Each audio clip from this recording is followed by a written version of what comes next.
By midnight, the world experiences a full shutdown of the access of all water and electricity. The temperature has plummeted by 100 degrees. I am the only one able to sit at home, playing games by the fireplace. Neighbors all step out of their houses to complain. In this extreme cold, people are sure to freeze to death. Furthermore, no one had the foresight to prepare instant noodles. So, even if they don't freeze, they'll starve. But I've hoarded an entire Walmart's worth of supplies in my house. The girl I've had a crush on for 18 years brazenly asks me for food. I unashamedly send her a picture of steak and wine. She instantly recognizes it as top-grade Wagyu and a $100,000 bottle of wine. Immediately, she says she also wants steak and wine. Upon hearing this, I laugh. If she wants to eat, she can go to the supermarket herself. Turns out, a supernova explosion affected the planet, causing a global ice age. And using my position as the warehouse manager of a supermarket, I have hoarded enough supplies to last 2 years. Who knew the girl would break into my house with a group of neighbors and steal all my food? In order to ration the food, they decide to start eating me. The girl even gleefully admits that she tricked me into opening the door. She wants to take one of my thighs. In extreme despair, I would rather die, but when I open my eyes again, I've been reborn 3 months before the global freeze. In my new life, I swear never to be a bootlicker again, and I want to repay the pain of my previous life 1,000-fold. But the immediate priority is to hoard enough supplies before the end of the world and build a sturdy, safe house. Just as I'm considering where to start, a bright light flashes before my eyes. In the next second, I'm in a strange space. Looking at this otherworldly place, a bold idea pops into my head. If I could move an entire Walmart here, I would never have to worry about food and drink for 10 lifetimes. Just then, my stomach rumbles. Thinking about all the good things I won't be able to eat after the apocalypse, I head to the best restaurant in the city. A meal costs me $50,000. In the apocalypse, even a bowl of instant noodles can cost a life. It won't be easy to eat your fill then. This scene is witnessed by the girl I've been infatuated with for 18 years. A girlfriend standing beside her looks surprised. Fang Yuqing, you're so lucky. The bootlicker chasing you turns out to be a rich second generation in disguise. Fang Yuqing naturally wouldn't miss this opportunity and comes up to chat. Zhang Yi, what a coincidence. Hearing this, I laugh coldly inside. In my last life, I was tricked by her pretending to be pure and innocent. In the end, I became soup in her bowl. Although at this moment, I really want to kill this bitch. It would also land me in jail. I have to wait until the end of the world. Immediately, I pull out my bank card and ask them if they want to go shopping at the supermarket, thinking to use these two as my free labor. As expected, they happily agree. Sure, we're neighbors. We can help you carry a bit. Who knew I would buy 2 full shopping carts and throw them to the two? Free labor shouldn't go to waste. This leaves the girlfriend looking displeased. You're a big man. Aren't you going to do any of the work? Upon hearing this, Fang Yuqing hastily chuckles. I've done you a big favor today. You owe us a big meal. Hearing this, I laugh coldly inside. Of course, I'll have to treat you two well. When the extreme cold comes, not one of you will be able to run away. Just then, Auntie Lin from the neighborhood committee walks up with her grandson. Little Zhang, you can't eat all this by yourself. How about sharing some with Auntie Lin? After she says this, her 2-year-old grandson starts taking things from my shopping cart. I grab it back right away. Sorry, I don't even have enough for myself. Upon seeing this, the child immediately started making a fuss. Big villain, give it back to me, or I will kill you, he shouted. In response, I coldly said, dare to say that again, believe it or not, I'll slap you to death. This yell made the child cry immediately. However, Auntie Lin wouldn't back down. What are you doing, a grown man haggling with a kid? I'll buy this box. I'll transfer you the money later. Stop acting like we're trying to take advantage of you. I immediately displayed my payment QR code, always saying later, either pay me now or go to the supermarket yourself. This move made Auntie Lin very angry. Once I got back home, Fang Yuqing winked at me. Don't forget to treat us, okay? After I sent the two of them away, I stored all the purchased food in the alternate space.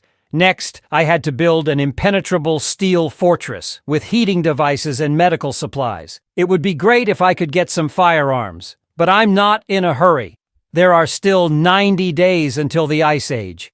During this time, I have to sell off my property as quickly as possible. With money, I can always get what I need. The next morning, I came to the alternate space to check the freshness of the food. Although I can't store live creatures, the food remains as fresh as when I bought it. I took out my phone and contacted the best local restaurant and booked 500 tables of meals.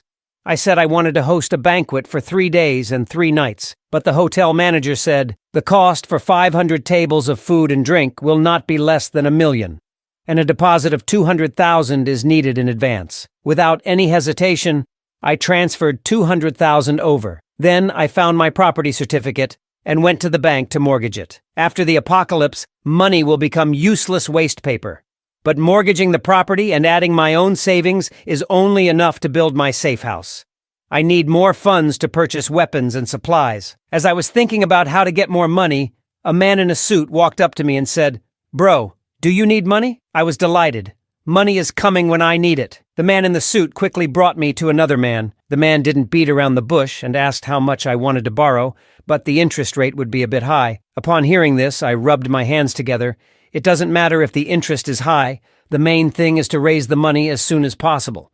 So I mortgaged the house that I had just mortgaged and my Mercedes-Benz as well. After the transaction, both parties felt that they had made a good deal. I mortgaged a house worth $5 million and a car worth $300,000 for $4 million. In the end, I have to pay them $7 million back. But I also think they are really nice people, just giving away money for me to spend. Then I came to the most famous War Dragon security company. In my previous life, a second-generation rich guy spent $2 billion to build a top-level safe house. As a result, that rich guy directly became the emperor in the apocalypse. At this time, a business manager came over and asked if I needed any help. I quickly walked up and expressed my idea, indicating that I wanted to build a safe house for the apocalypse. Hearing this, the business manager didn't say much and directly presented me with several plans for me to choose from. However, I was not satisfied with the plans above. Then I stated that the house should be reinforced with aviation materials. The balcony glass should use the highest strength bulletproof glass and add an air filtration system and a 360-degree no blind spot monitoring system. The front door should be made of the same material as the bank's anti-theft door, and I asked the manager to find a way to get some guns. After seeing my requirements, the business manager was surprised. With these renovations and some weapons, this would be a fortress.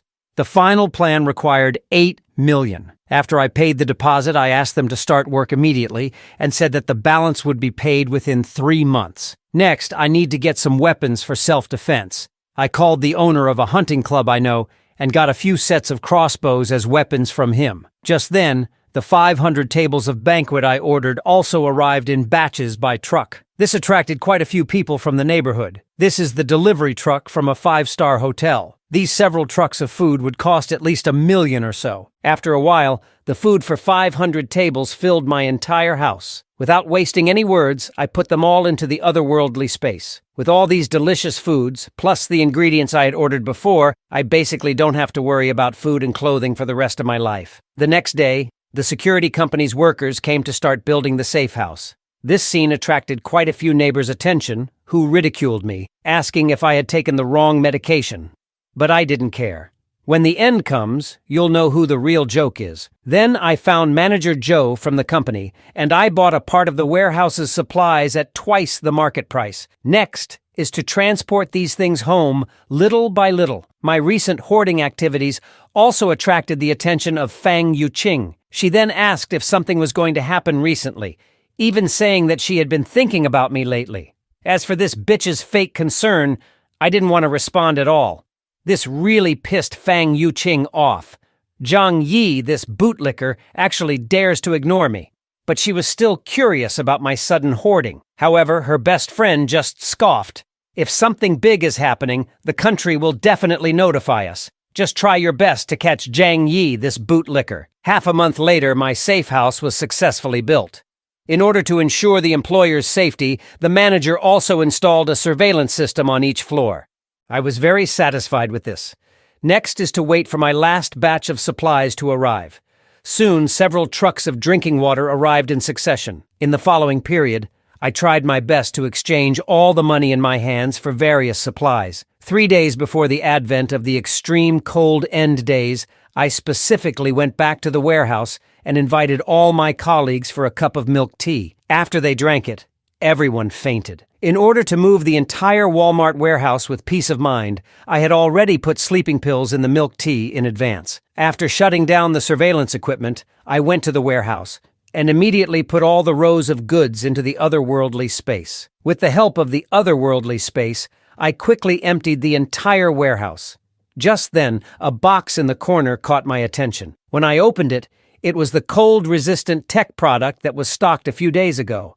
It was said to be able to withstand temperatures of minus 100 degrees. With these supplies, even if facing the coldest ice age, I have nothing to fear. To prevent exposure, I also directly gave myself a dose of sleeping water, and then laid down on my colleague and fell asleep. 2.5 hours later, I was awakened by my colleague. "Boss, something crazy has happened. Our warehouse has been emptied." Hearing this, I pretended to be surprised and jumped up. "What the hell?" Then, looking at the empty warehouse, I pretended to be upset and said, "What happened? How are all the supplies in the warehouse gone?" At this time, the manager called, inquiring about the loss of the warehouse supplies. Knowing that the whole warehouse was emptied all at once, the manager immediately cursed. "How is this possible? Are you a mole and stealing for yourself?" I gave an awkward smile. "Manager, what do you take me for? Besides, I'm not that capable. I think we better report to the higher department as soon as possible, so as not to delay the investigation time." After hanging up the phone, I quickly comforted my colleagues. "Everyone, don't be afraid. We who are upright are not afraid of crooked shadows." Soon, all the colleagues on duty and I were called to the police station for questioning. But nothing could be found out after the questioning. Then the cop told us not to leave Tianhai City rashly, in order to cooperate with the follow-up investigation. Soon this incident made the news in Tianhai City. No one could believe that hundreds of square meters of supplies disappeared without a trace in less than 3 hours. Just then, it suddenly started snowing heavily in the sky. I knew this was a prelude to the extreme cold. So I hurried home. 3 days later, the shockwave from a supernova explosion swept across the globe. This brought about a devastating disaster to the entire planet. The temperature began to plummet overnight. Looking at the heavy snow outside the window, I remained calm. What was destined to come eventually came. But at this time, the homeowner group became lively. After all, it was the first time to see such heavy snow in the South. I looked at all this with a calm face. Perhaps for many people, this might be the first time they saw snow, and it could also be the last. In my past life, the heavy snow lasted a full 3 months, and the temperature would get lower and lower, causing many people who had not stocked up on food in advance to freeze to death in this winter. On the second day of the extreme cold weather, the heavy snow at the entrance of the residential area had piled up to half a person's height. Even if people indoors turned the air conditioning to the maximum, they still shivered from the cold. But I, who had prepared various heating equipment in advance, was sleeping soundly. But just then, I was suddenly awakened by a ring of the phone. It was a call from the Fang Yuqing. She asked cheerfully, "Zhang Yi, did you know about the temperature drop when you stocked up on supplies? You didn't even tell me, and now I'm freezing." Hearing this, I scoffed and directly hung up the phone. This pissed off Fang Yuqing on the other side. This bootlicker, he dares to hang up on me. Then she shamelessly texted me asking for food. After reading it, I laughed. She still wants to treat me like a bootlicker, huh? I directly sent her a picture of steak with wine. Fang Yuqing recognized at a glance that this was a top-tier Wagyu beef and a bottle of wine worth 100,000. She immediately said that she also wanted to eat steak and drink wine. After hearing this, I laughed. If you want to eat, go buy it yourself at the supermarket. After seeing my message, Fang Yuqing was furious. But after thinking about it, she calmed down. After all, she has to hook me, the fish.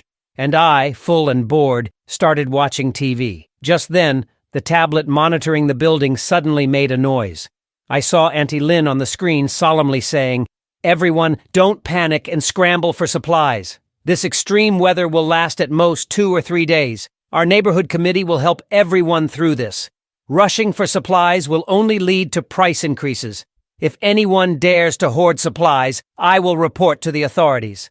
But just then, a voice sounded behind them. "Auntie Lin, how can you determine that this heavy snow will not last long? You are blocking everyone from going out to buy things. Will you be responsible if something happens? Hearing this, the surrounding homeowners also echoed, if we don't hoard supplies now, will you be responsible if we run out of food later? Auntie Lin quickly stated that the neighborhood committee would take responsibility for this matter. Then she pointed at me and cursed, Zhang Yi, don't stir up trouble here. This is an illegal act. But I didn't bother to deal with her and turned around to go back to my super safe house. A week passed quickly, but the heavy snow outside showed no signs of stopping. I was having fun at home as usual. Suddenly, a message came in on my phone.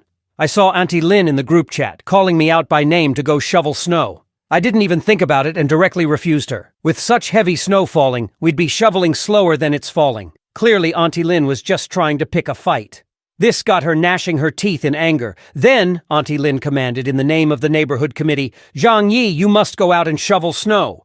Whoever dares to lead the opposition will certainly be dealt with by the organization after the snow disaster ends. Seeing this, I said coldly, such a show of authority. Then I quickly typed a bunch of text and sent it out. How come I don't see you calling out the rich kids in the neighborhood, just picking on us honest people?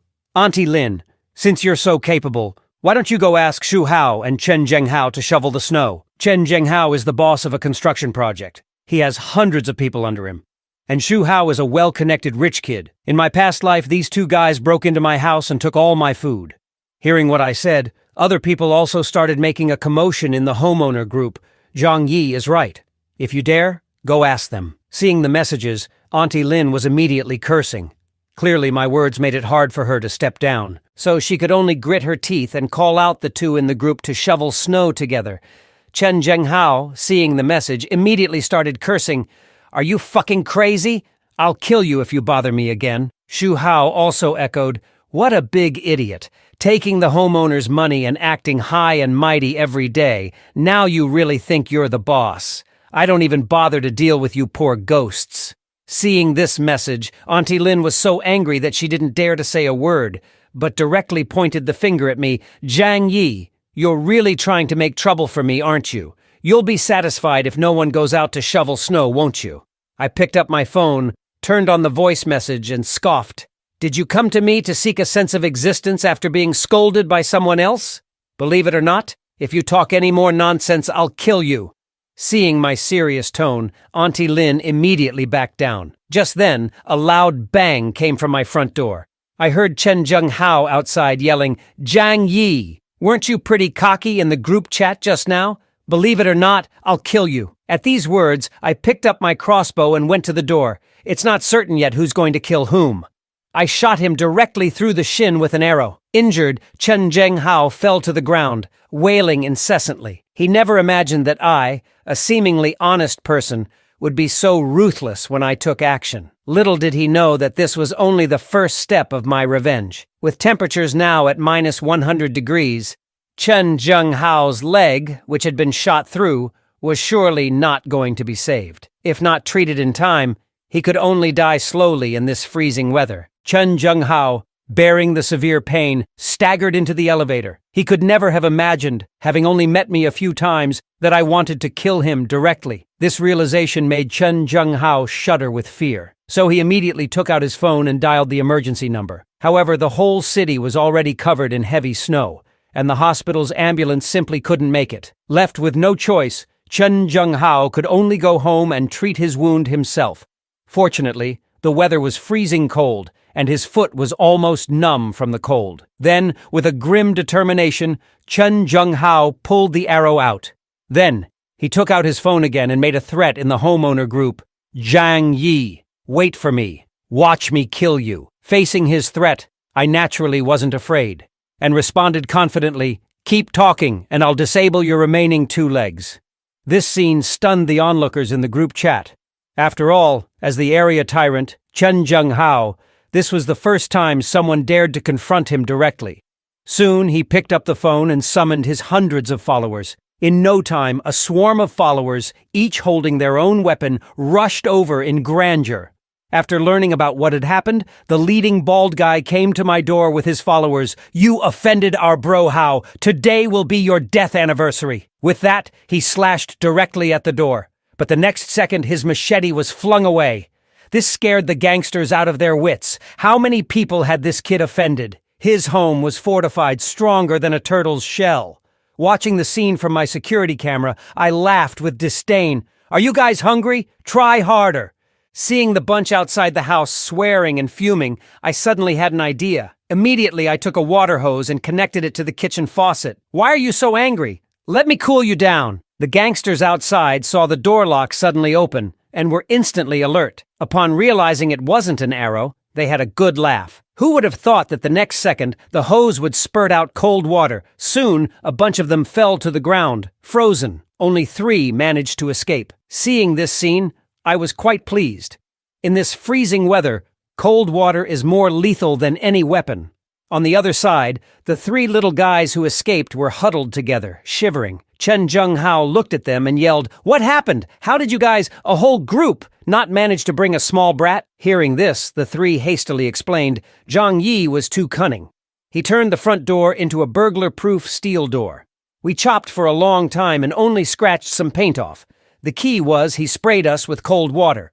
Upon hearing this, Chen Zhenghao's face immediately darkened. No wonder the door felt a bit hard just now. But don't worry, I don't believe this kid can hide in there forever. Send a few men to keep watch at his door day and night. When he dares to show his face, tear him to pieces. Little did he know, the food stored in my house, not to mention for a lifetime. Even if it were for 10 lifetimes, it wouldn't run out. On the other side, Uncle Yu was leading a few people to clear the snow from the entrance of the residential area, planning to dig a path to the supermarket to replenish food. However, they couldn't shovel as fast as the snow fell. After a while, they gave up and prepared to go back. Watching this scene, I sighed. Human power is simply no match for a disaster of this scale. Although the TV is actively reporting to reassure all citizens that the country is launching a final offensive against the snow disaster, only I know that 90% of all organisms globally will freeze to death in this snow disaster. My crush of 18 years was the first to send me a greeting. "Zhang Yi, are you okay?" Seeing the message, I couldn't help but laugh. If it wasn't for her eating my most important part in my previous life, I would have still seen her as a pure lotus. So I replied indifferently, "I'm fine." Then Fang Yuqing shamelessly asked me for something to eat, saying she would return the favor later. Faced with my crush's request, I agreed without hesitation, then sent her a picture of a lobster to whet her appetite, adding with a mocking tone, "I'm already full." Seeing this, Fang Yuqing got angry and decided to kick me out of her pond. At this time, her bitchy best friend sent me a message. "Why are you so dumb?" Fang Yuqing is really angry right now. Seeing the message, I laughed again. They're really good at acting. One playing good cop, the other bad cop, huh? The bitchy best friend didn't give up and continued, "The snow can't last that long. Starve for a few meals and seduce Fang Yuqing first? Wouldn't that be a big win?" Regarding this, I ignored her disdainfully and simply responded with a "oh." This response infuriated her. How did this bootlicker suddenly become enlightened? Fang Yuqing could only sigh. Why did my attitude towards her undergo such a drastic 180-degree change? At this point, her bitchy best friend suggested, "If we lose one bootlicker, so be it. Don't we still have others?" Hearing this, Fang Yuqing's eyes lit up and she immediately called other bootlickers. Soon, Zhou Peng hurried over with large and small bags of supplies, claiming that this was all the food he had left. Hearing this, Fang Yuqing was touched and immediately sent him a good person card. "Zhou Peng, you're a really good person." Before Zhou Peng could express his loyalty, her bitchy best friend promptly closed the door. In no time, 3 days had passed, but the heavy snow was still falling non-stop. Munching on a chicken leg and looking at the time on my phone, I thought, the real drama is about to begin. The next moment, the entire neighborhood plunged into darkness. Soon, neighbors began stepping out of their homes, asking each other whether they had electricity. Now, with water and electricity cut off and air conditioning no longer functioning, it was genuinely getting cold enough to kill. After finishing my chicken, I picked my teeth and then turned on a generator I had prepared in advance. I was fortunate to have died early in my past life. Otherwise, I too would be freezing like the rest of them. At this moment, Auntie Lin from the neighborhood committee was shivering while holding her grandson. She never expected the snow to last so long. A message came into the neighborhood group chat. They say this is a once-in-100,000 years global blizzard. We might be on the brink of a mass extinction event. Several major cities in the country have already been overrun. Everyone must stockpile more supplies. After reading the message, Auntie Lin was shocked. She never imagined the snow disaster would be this serious. At that moment, she hatched a plan. She must trick everyone into giving her their food before they receive the news. So, Auntie Lin promptly posted a message in the owners group. Everyone, don't worry. This disaster is temporary. Workers are currently repairing the water and power outage. The officials have issued an order. Due to these extraordinary circumstances, the neighborhood committee will conduct unified management of all property owners. Anyone who does not cooperate will be arrested and interrogated by the police. Upon seeing the message, Chen Zhenghao began to curse in dissatisfaction. Although he had a lot of underlings, he dared not confront the police. Meanwhile, Auntie Lin continued in the group chat. Due to the severe impact of the blizzard on everyone's lives, the neighborhood committee has decided to collect supplies from each owner and distribute them uniformly to help us all get through this crisis. On seeing the message, I couldn't help but laugh. It was the same old trick as in my previous life. Then Auntie Lin sent me a private message. Little Jiang, you usually work in a warehouse and must have hoarded a lot of food, right? Besides, you bought 3 truckloads of stuff last time. Everyone is in trouble now, and it's your turn to do your part. After the crisis, we will certainly repay you. On hearing this, I chuckled coldly. You old hag. Your hands were also dirty in my death in the previous life. Just you wait. I immediately replied with a voice message. That's great. I just ran out of supplies at home. Auntie Lin, when you collect the supplies, make sure you share some with me. Seeing my message almost made her explode. This kid had hoarded several truckloads of supplies. How could he possibly run out so soon? Realizing that she and her grandson were depending on my supplies, Auntie Lin swallowed her anger and kindly replied, Little Jiang, this is an order from the organization. You must comply. Once the snow disaster is over, I will definitely report your good deeds to the organization. On seeing her message, I laughed again. If I hadn't died early in my previous life, I might have believed her lies. So I picked my teeth and replied, Auntie, I'm not lying to you. I really don't have anything to eat at home. Why don't you take the lead and send me a few packets of instant noodles first? Upon hearing this, Auntie Lin could no longer restrain herself and furiously retorted, Zhang Yi, refusing to hand over your supplies is the same as opposing the organization. I will definitely report you to the organization for disciplinary action. I mocked her. You represent the organization? You're not even a civil servant, not to mention a public institution staff. Why don't you ascend to heaven? It's okay for you to show off normally. But now that things are like this, you still think you're so important. As soon as I said this, it made Auntie Lin so angry that she smashed her old-fashioned phone. This little brat dares to talk to me like that. After all, I'm a leader in the community. After failing to get any advantage from me, Auntie Lin turned her attention to other homeowners, thinking, it doesn't matter who I can deceive, as long as I can deceive some. 2 days quickly passed. Under Auntie Lin's coaxing, quite a few homeowners had actually sent their supplies to her home. Looking at this scene, I sneered in my heart. What a bunch of fools, believing in some great Samaritan in this post-apocalyptic world. Now the whole world has plunged into chaos. Without enough supplies, they could only wait to die. Soon, many homeowners began to tag Auntie Lin in the group chat. Wasn't it said that the supplies would be distributed evenly? We've run out of food at home. Start distributing some to us. But Auntie Lin merely scoffed at the messages.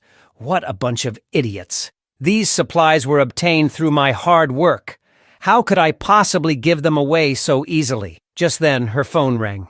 Seeing that it was Chen Zhenghao, she broke out in a cold sweat. What does he want with me? On the other end of the line, Chen Zhenghao said coldly, Auntie Lin, you have quite a method. You've actually deceived everyone's supplies into your home. Hearing this, Auntie Lin feigned innocence, saying it was the arrangement of the community committee, and she was just doing her duty. Chen Zhenghao laughed. That's perfect.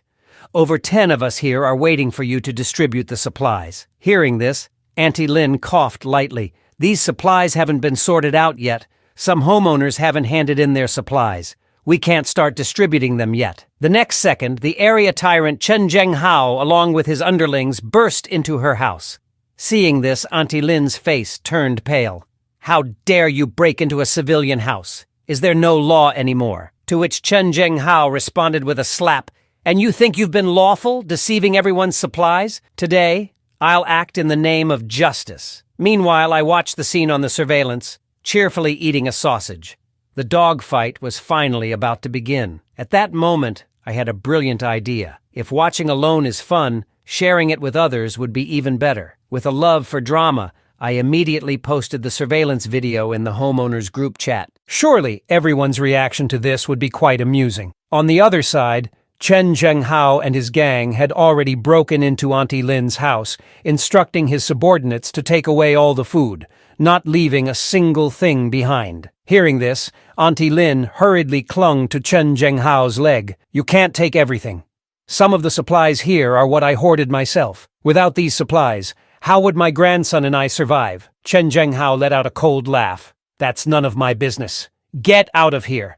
With that, he directly kicked Auntie Lin away. Her grandson was stunned by this scene and then picked up a small knife to avenge his grandmother. He managed to accurately stab one of the punks, a yellow hair, in the butt. The severe pain made him forget about moving things, and he kicked the boy away in response. Witnessing this, the other thugs burst out laughing. Since when did Yellow Hair learn to kick? He actually managed to kick this little brat away. Despite the intense pain in his butt, Yellow Hair played along. "How cool am I, right? Someone should have recorded that moment." Auntie Lin fell in front of her grandson, Little Hu, my dear grandson. But Chen Zhenghao, watching this scene, showed no sympathy. Instead, he sneered, "This is what you get for deceiving us, your neighbors. We're just dispensing justice." On the other side, many homeowners watching this scene also clapped and cheered. "Ha ha ha! Serves the big liar right!" Such thunderous methods are necessary to deal with swindlers like her. Without Bro Hao, we'd be helpless against this kind of rogue. Seeing these messages, I laughed. You people really don't understand the crux of the problem. Today, Chen Zhenghao can break into Auntie Lin's house. Tomorrow he could break into yours. But all this has nothing to do with me. My 2-meter thick steel door wouldn't yield even if he came with a tank. Soon, Auntie Lin was pleading for help in the homeowner group. Does anyone have hemostatic drugs, anti-shock medications, and antibiotics? My grandson was injured by Chen Zhenghao. Dr. Zhou needs these medications urgently for surgery. Upon hearing this, my eyes lit up. Dr. Zhou Kier was a savior-like figure in the previous world. Fortunately, we have neighborhood Dr. Zhou Kier here to save her grandson's life for now. At this point, Auntie Lin was pleading continuously in the homeowner group for medicine, promising to kowtow in gratitude to anyone willing to provide it. However, this only resulted in mockery from many homeowners.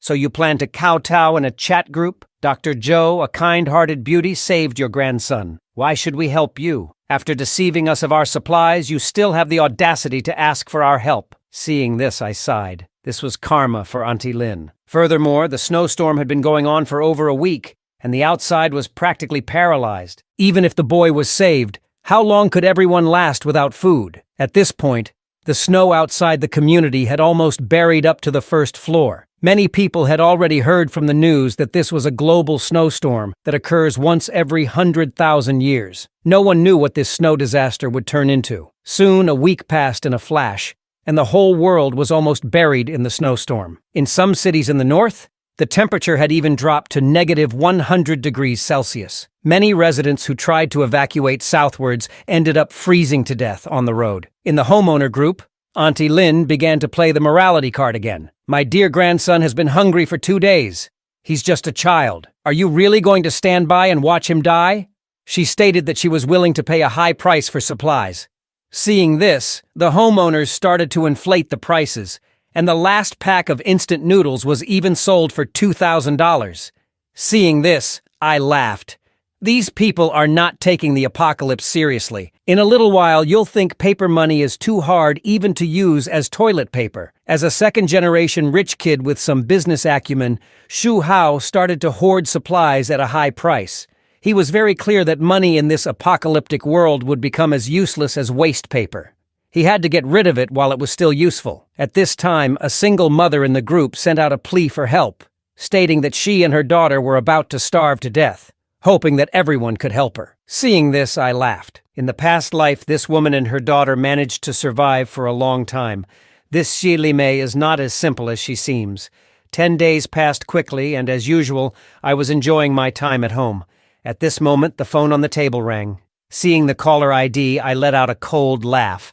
This bitch finally couldn't stand it anymore? So I opened the video chat and sarcastically said, "You all look thinner after not seeing each other for a while." Behind me, the sight of food made the two people drool. "Why do you still have so much food in your house, Jiang Yi? Is it because you hoarded it last time?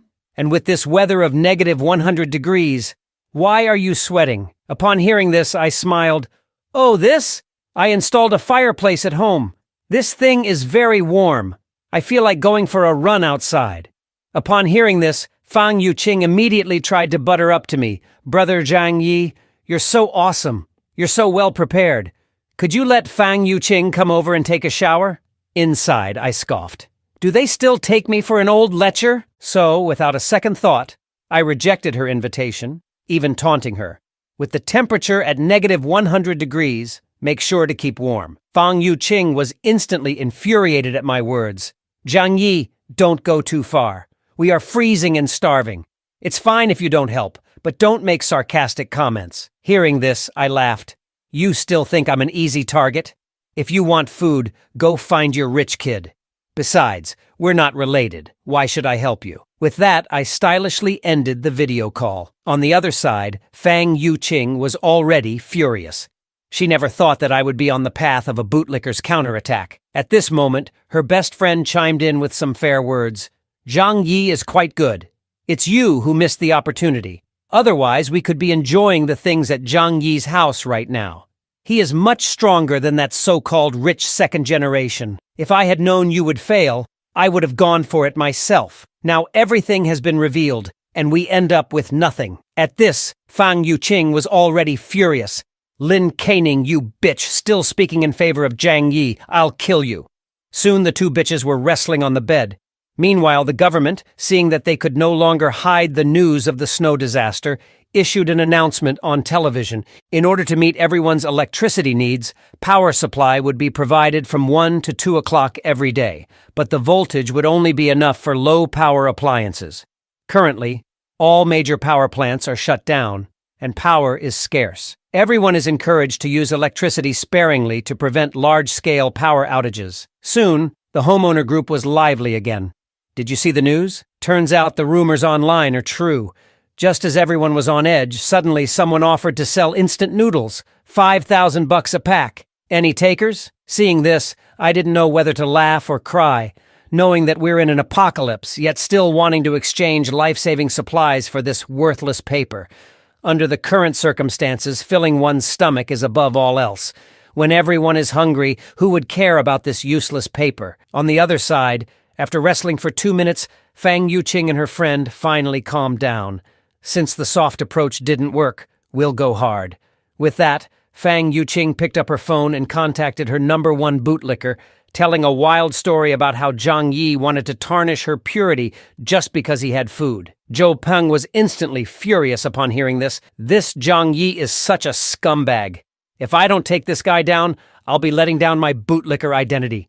Seeing Zhou Peng was hooked, Fang Yuqing immediately got close to him. "Little Zhou Peng, let's find a way to take his house, and then we can live together, okay?" Zhou Peng agreed without a second thought. But before that, they needed to prepare some weapons. In a short while, the three of them, each carrying a kitchen knife, arrived at my doorstep. Then Zhou Peng, hiding the knife behind his back, knocked on the door. "Brother Jiang Yi, are you in? It's old Zhou. As colleagues, could you lend me some food? I'll trade you with fever medication." Unbeknownst to them, I had already seen the whole scene clearly through the surveillance camera. Seeing the weapons in their hands, I was ready to explode with anger. "Do you guys really think you can kill me? If the tiger doesn't show its power, you'll mistake it for a sick cat." Then, I picked up the hose, attached it to the tap, and decided to give them a chilling shower at negative 100 degrees. At that moment, the piled-up waste caught my attention, and an idea sprang to mind. I picked up the hose and approached the door, shouting, "Don't worry, I'll make sure everyone gets enough to eat." The three of them, thinking that I was about to open the door, excitedly raised their weapons. But the next second, a pile of feces sprayed through the small window of the door onto them. Fang Yuqing immediately realized it was a pile of feces and started to vomit on the side, while Zhou Peng was furious. "Zhang Yi, if you have the guts, come out. I'll kill you." At this, I just laughed. "Don't say I didn't give you a chance. If you have the guts, come in." Hearing this, Zhou Peng, seething with rage, raised his kitchen knife and struck my front door, only to find that the door was unharmed. Instead, his hand was injured from the impact. Watching this scene, I couldn't help but laugh. My 2-meter-thick security door isn't something you can break just by saying so. I really don't know what you're thinking.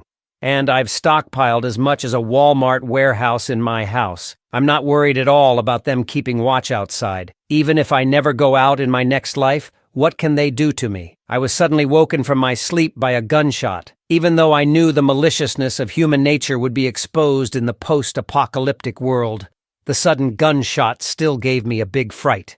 There was actually someone with a gun in this community. So I quickly picked up my tablet and started checking the surveillance footage. It turned out that Chen Zhenghao and his men were going around robbing houses. After the water supply was cut off, most of the residents would go out to dig snow for water during this time period, and Chen Zhenghao was taking advantage of this time to loot supplies. Once the supplies were gone, even if they used the accumulated snow as food, they wouldn't last long. After robbing supplies, Chen Zhenghao didn't forget to assert his authority in the homeowners group chat. "We've been snowed in for so long. From now on, I, Chen Zhenghao, am in charge of this building. Anyone who tries to undermine me, this will be your fate." He then posted several intimidating photos. Seeing this, I couldn't help but sigh. Chen Zhenghao's ruthless tactics were no doubt why he had been so successful in society before the apocalypse. However, his ammunition and followers were ultimately limited. They couldn't possibly face off against all the residents of the building. Just then, I was added to a new group chat. Several homeowners were vehemently denouncing Chen Zhenghao's actions in the chat, saying that we all had to unite to resist such a tyrant. Even if he has a gun, he can't stop all of us. But when asked when to take action, a few clever ones suggested that we needed to plan this carefully. After reading these messages, I couldn't help but laugh. The loudest critics were also the most hesitant to take action. They were all just talk. At this point, Uncle Yu, a retired veteran, chimed in the chat. "We can't let Chen Zhenghao continue like this. Otherwise, we're all doomed. If you all are scared, I can lead the charge. Let's all rise up together." Uncle Yu's words garnered a lot of support from the homeowners. Some offered to provide weapons, others suggested tactics, saying Chen Zhenghao was only one man and we could ambush him. Seeing all this support, Uncle Yu continued. "Besides the gun, Chen Zhenghao has about 5 or 6 people with him. I alone won't be enough. We need a dozen or so young guys to ensure our safety." Just as everyone was eagerly preparing to volunteer, a woman suddenly spoke up in the chat. "Auntie Lin just tricked us out of our supplies. Who knows if Uncle Yu, you won't do the same? If you lead everyone to surrender, what about the rest of us who are old, weak women and children?" I absolutely disagree. Hearing this, I really wanted to smack her. This woman was the one who stirred up gender conflicts in the past life. In this post-apocalyptic world, if you can't even trust a retired veteran, who can you trust? Soon, the homeowners were divided into 2 factions. The radical faction thought we should unite against Chen Zhenghao now. The conservative faction suspected Uncle Yu was a spy, saying whoever wants to be the scapegoat can be one. Watching the 2 sides bicker for 2 hours, I couldn't help but sigh. This scene was exactly the same as in my past life. Back then, it was these conservatives who kept passing the buck, resulting in the majority of homeowners being brutally killed by Chen Zhenghao. But what does this have to do with me eating my curry rice with corn, green peppers, tomatoes, and chicken? On the other side, Chen Zhenghao, backed by his gun, was still robbing houses everywhere, not even sparing his own followers. Anyone who dared to resist would be taken away with a single shot from Chen Zhenghao, but he knew it well in his heart. Without this gun in his hand, these subordinates might not necessarily obey him. Then he ordered his men to collect all the bodies. Watching this scene from the surveillance, I immediately realized that this guy was planning to use these people as backup food. It seems it's time to find an opportunity to confront this guy. The next morning, the leader of the conservative faction, Lu Tiantian, sent out a cry for help in the WeChat group. "Everyone, come save me! Isn't Uncle Yu a veteran? You all should be able to fight them off." As the impact on the door behind her grew more intense, Liu Tiantian grew more anxious and said, "I'm in trouble. None of you will be able to escape." But as soon as her words fell, the door behind her was broken open by someone, and then she was dragged out like a dead dog. Her ordeal didn't evoke sympathy. Instead, it drew mockery from the radical faction. "Serves you right for being a turtle. Your retribution has come, hasn't it?" On the other side, Fang Yuqing and her girlfriends were also very nervous when they saw this scene. If they didn't come up with a plan soon, their turn would come soon. At this moment, Fang Yuqing had a plan. She must spread the news that Zhang Yi, that guy, had hoarded a large amount of supplies, and then unite everyone to take over his house. So I was quickly added into a group chat of a mutual aid group. I saw Fang Yuqing at me in the group chat and said, "Zhang Yi, it's too dangerous for everyone to live separately now. Your door at home is particularly solid. We lack a secure base. I hope you can join our team. And now everyone must unite. If you are alone, you will be dealt with by Chen Zhenghao soon." Seeing the message, I couldn't help but laugh. They want to pull the same stunt as in the previous life. So I replied indifferently, "I'm fine. I'm used to living alone in this little broken house of 150 square meters with heating and electricity." Seeing this situation, the group chat immediately exploded. "Old Zheng, don't be so short-sighted. Everyone needs to unite now." Fang Yuqing also echoed on the side, "Saving a life is better than building a 7-story pagoda. You can save 7 people now. That would be a 48-story pagoda." What responded to them, however, was the message of me leaving the group chat. This made Fang Yuqing and the others stunned on the spot. When did this bootlicker evolve into a cool guy? Soon they began to discuss how to capture my fortress. Glasses Man suggested that as long as everyone was well protected, then directly force the door, they will surely take down that guy in one fell swoop. Brown Hair on the side agreed. And I used to work in a lock company. I can open any lock on the market. So they all agreed and came to my door to start prying the lock. They even prepared a few umbrellas to prevent cold water. As a result, Brown Hair pried for half a day. Found that he couldn't even budge my lock. I, who was in front of the surveillance, was sneering in my heart. This 5-layer reinforced security door of mine is comparable to the anti-theft level of a bank vault. And you, an ordinary lockpicker, want to pry it open? Then I activated the high-voltage electric defense feature. Brown Hair was shocked to a grimace. "Help me, please." However, Brown Hair Man soon fell to the ground, his body emanating a puff of black smoke. This sight stunned Fang Yuqing, who was standing by. The high-voltage electricity had Brown Hair Man's hands still stuck to the door. Witnessing this, I didn't feel any guilt. At this moment, Glasses Man pointed at the door and swore loudly, "Zhang Yi, you damned beast, come out! We came to talk to you, and you just killed someone. Now Lu Tao is dead because of you. Don't you think you owe us an explanation?" Hearing this, I just laughed. "You guys came to pry my door. I don't think there's any need to explain your intentions," I said, shaking my head. I then loaded my crossbow. "Isn't it better to stay alive?" In the next second, an arrow flew out of the small window at the door, hitting Glasses Man's left arm squarely. Seeing this, Zhou Peng hurriedly helped Glasses Man up. They didn't expect me to be so ruthless and quiet, as I had intended to take their lives right off the bat. Just as they had barely moved a few steps away, 2 more arrows flew out of the small window, striking Zhou Peng and another neighbor accurately. Seeing this, Fang Yuqing and the other 2 women started to flee, afraid that they would be the next to get hit if they were a step slower. Once they returned to their lodgings, the 3 men who were hit by the arrows lay on the ground howling in pain. If not treated in time in such extreme cold weather, the wounds would necrotize. Moreover, the arrows were rusty. Without antibiotics or other medicines, they could only wait for death slowly. Thinking of this, Glasses Man regretted his actions terribly. At this moment, Zhou Peng's cousin, Wang Min, walked up to Fang Yuqing and slapped her in the face. "It's all your fault, you damn woman! Didn't you say that only Zhang Yi's door is strong? How come there are crossbows? No wonder you were standing so far away just now. Did you know it all along?" Covering her face, Fang Yuqing looked wronged. "I didn't know. When we went there last time, he didn't use them." At this moment, Zhou Peng quickly stepped forward and shielded Fang Yuqing behind him. "Cousin, stop! It's not Fang Yuqing's fault. I can vouch for her." Seeing her cousin evolving from a bootlicker to the bootlicker king, Wang Min felt disappointed. Little did she know that the one who ran the fastest just now was herself. Now, the only thing they could do was to contact Dr. Zhou in the community for help. After a while, Zhou Kier came to Wang Min's house to check the wounds of the injured people. However, after seeing the wounds, she looked surprised. This is the same as the wound I treated for Chen Zhenghao a while ago. It's also an arrow wound. Then Zhou Kier said that the wounds were too deep.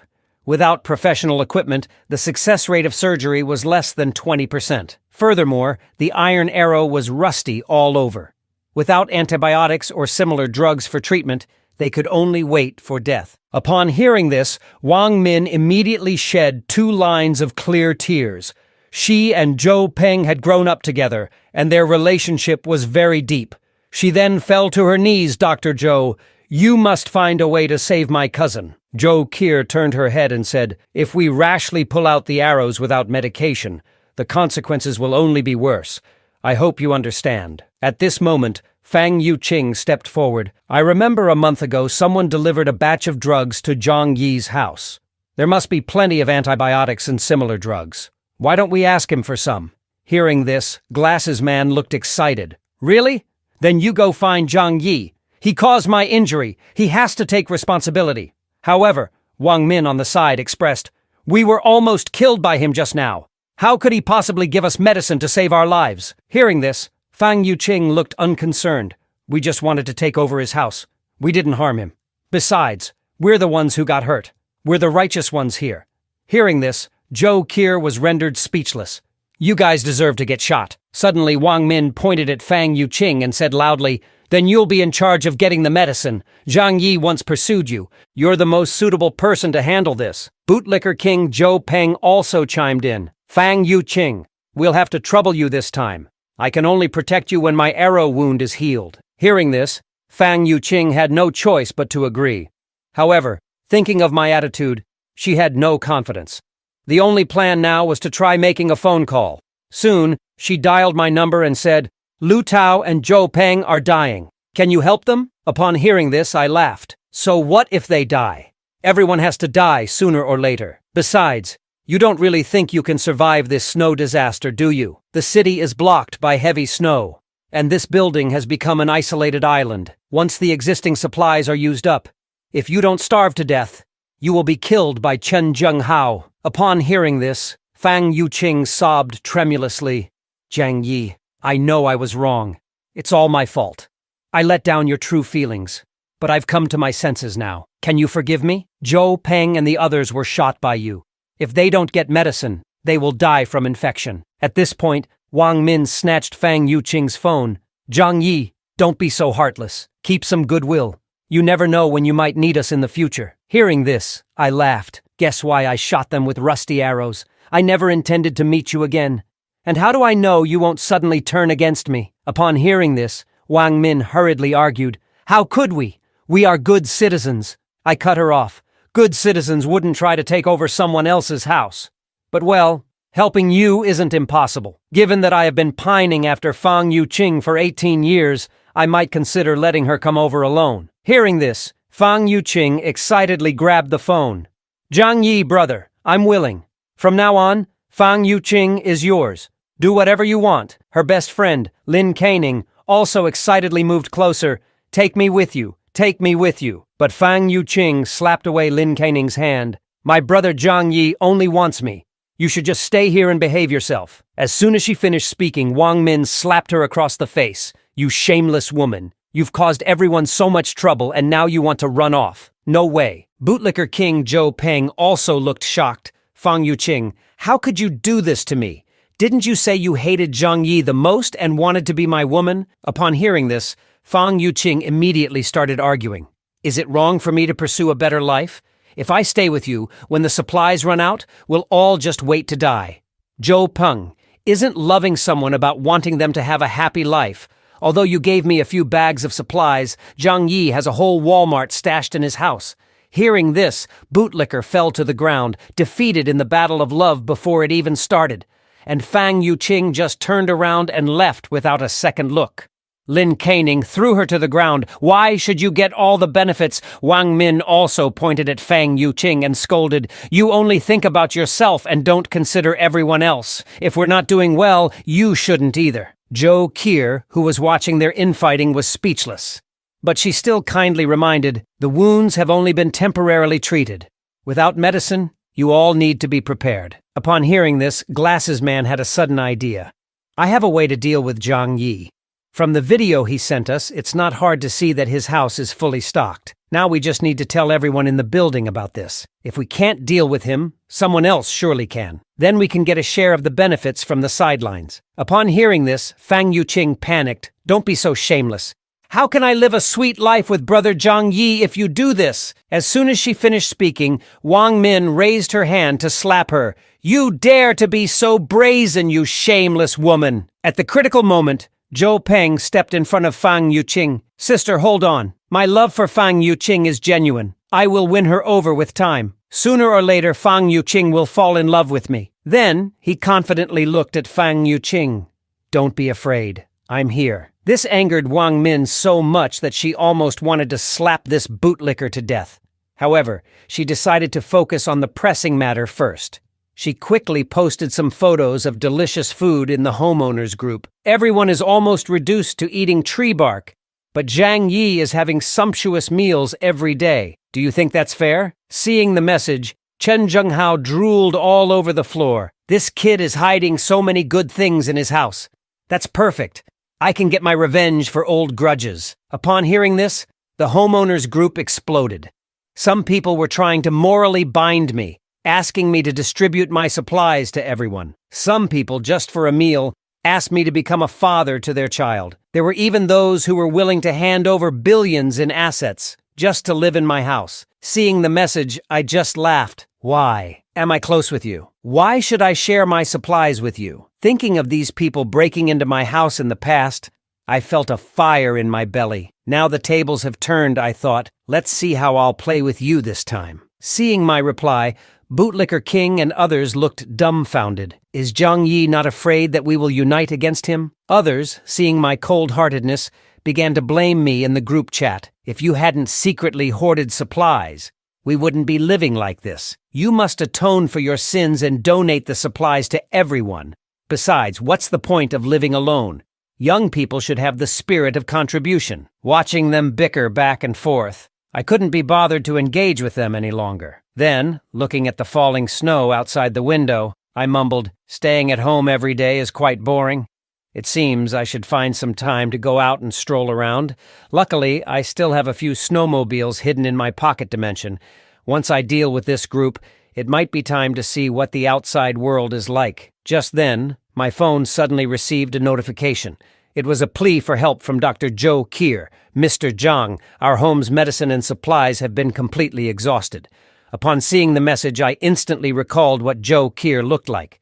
In my previous life, her death was due to her giving her last food to Zi Limei and her daughter. However, I didn't immediately agree to her plea. Despite a good impression of her from the last life, the prettier the woman, the more dangerous. I don't want to die at the hands of a woman after barely getting another life. I wouldn't provide help without being completely sure of her trustworthiness. So, I responded, I can provide supplies, but you need to exchange something for them. Upon seeing the message, Zhou Qier immediately agreed to become my private medical assistant. If I still wouldn't agree, she could only sacrifice something else, but I did not agree to her terms, and instead I said, I can provide you with medicine and food, but you have to do me a favor. Those neighbors are about to collapse soon, and they will definitely take action. I need you to be my spy, to acquire their action plans. So, the choice is in your hands now.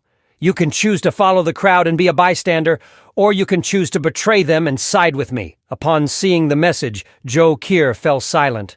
If she chose me, she would have to face all the homeowners in the building with me. But what she didn't know was that my house had long been turned into an iron fortress by me.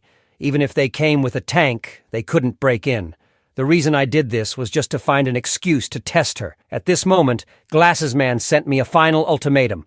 Zhang Yi, I'll ask you one more time, will you hand over the supplies in your hand or not? Seeing the message, a cold smile appeared at the corner of my mouth. This guy had overstepped his bounds.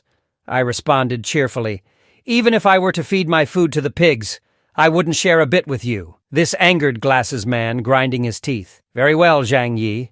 You still dare to talk tough even when death is imminent. You brought this upon yourself. Don't say we didn't give you a chance.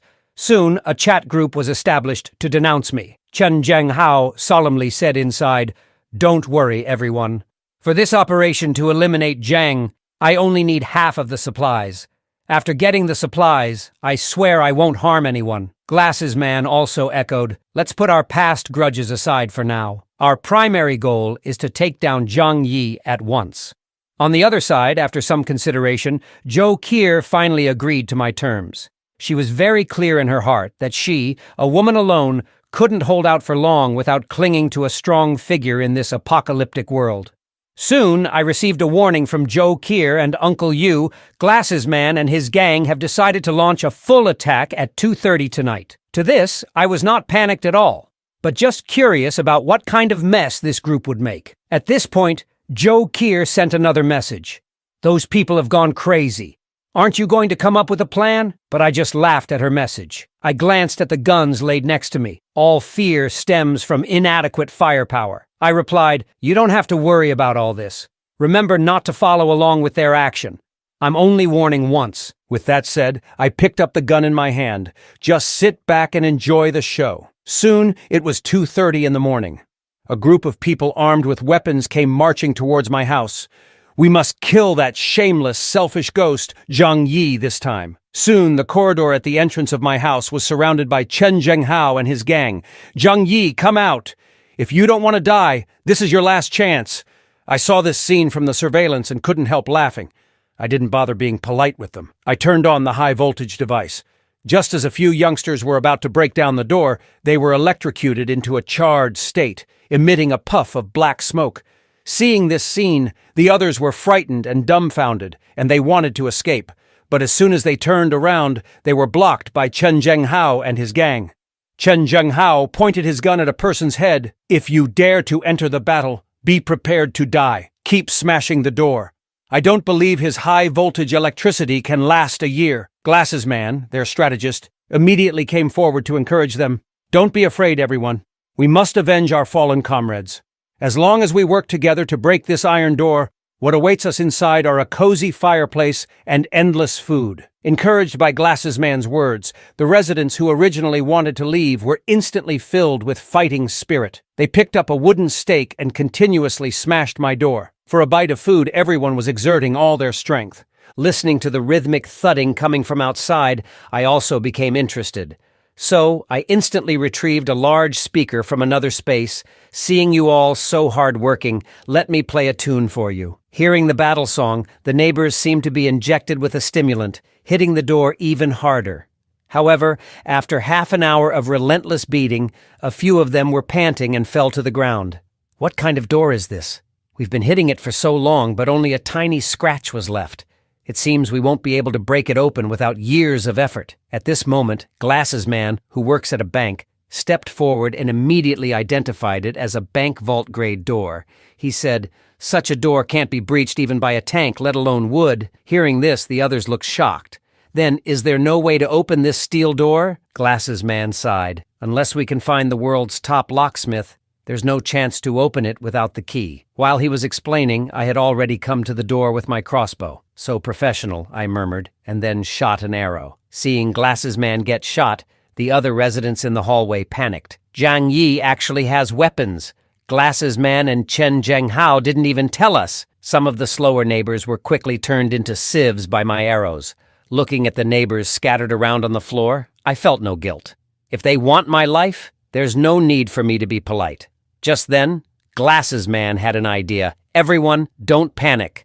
I have a plan. Zhang Yi's steel door might be thick, but the wall is still made of cement bricks. I don't believe we can't break it down." Hearing this, the neighbors seemed to understand. "We have so many people. We can definitely break his wall in less than half an hour." A few neighbors immediately mustered up their strength and started smashing the wall with vigor, while Glasses Man kept encouraging them. Sure enough, in a short while, cracks started appearing in the wall.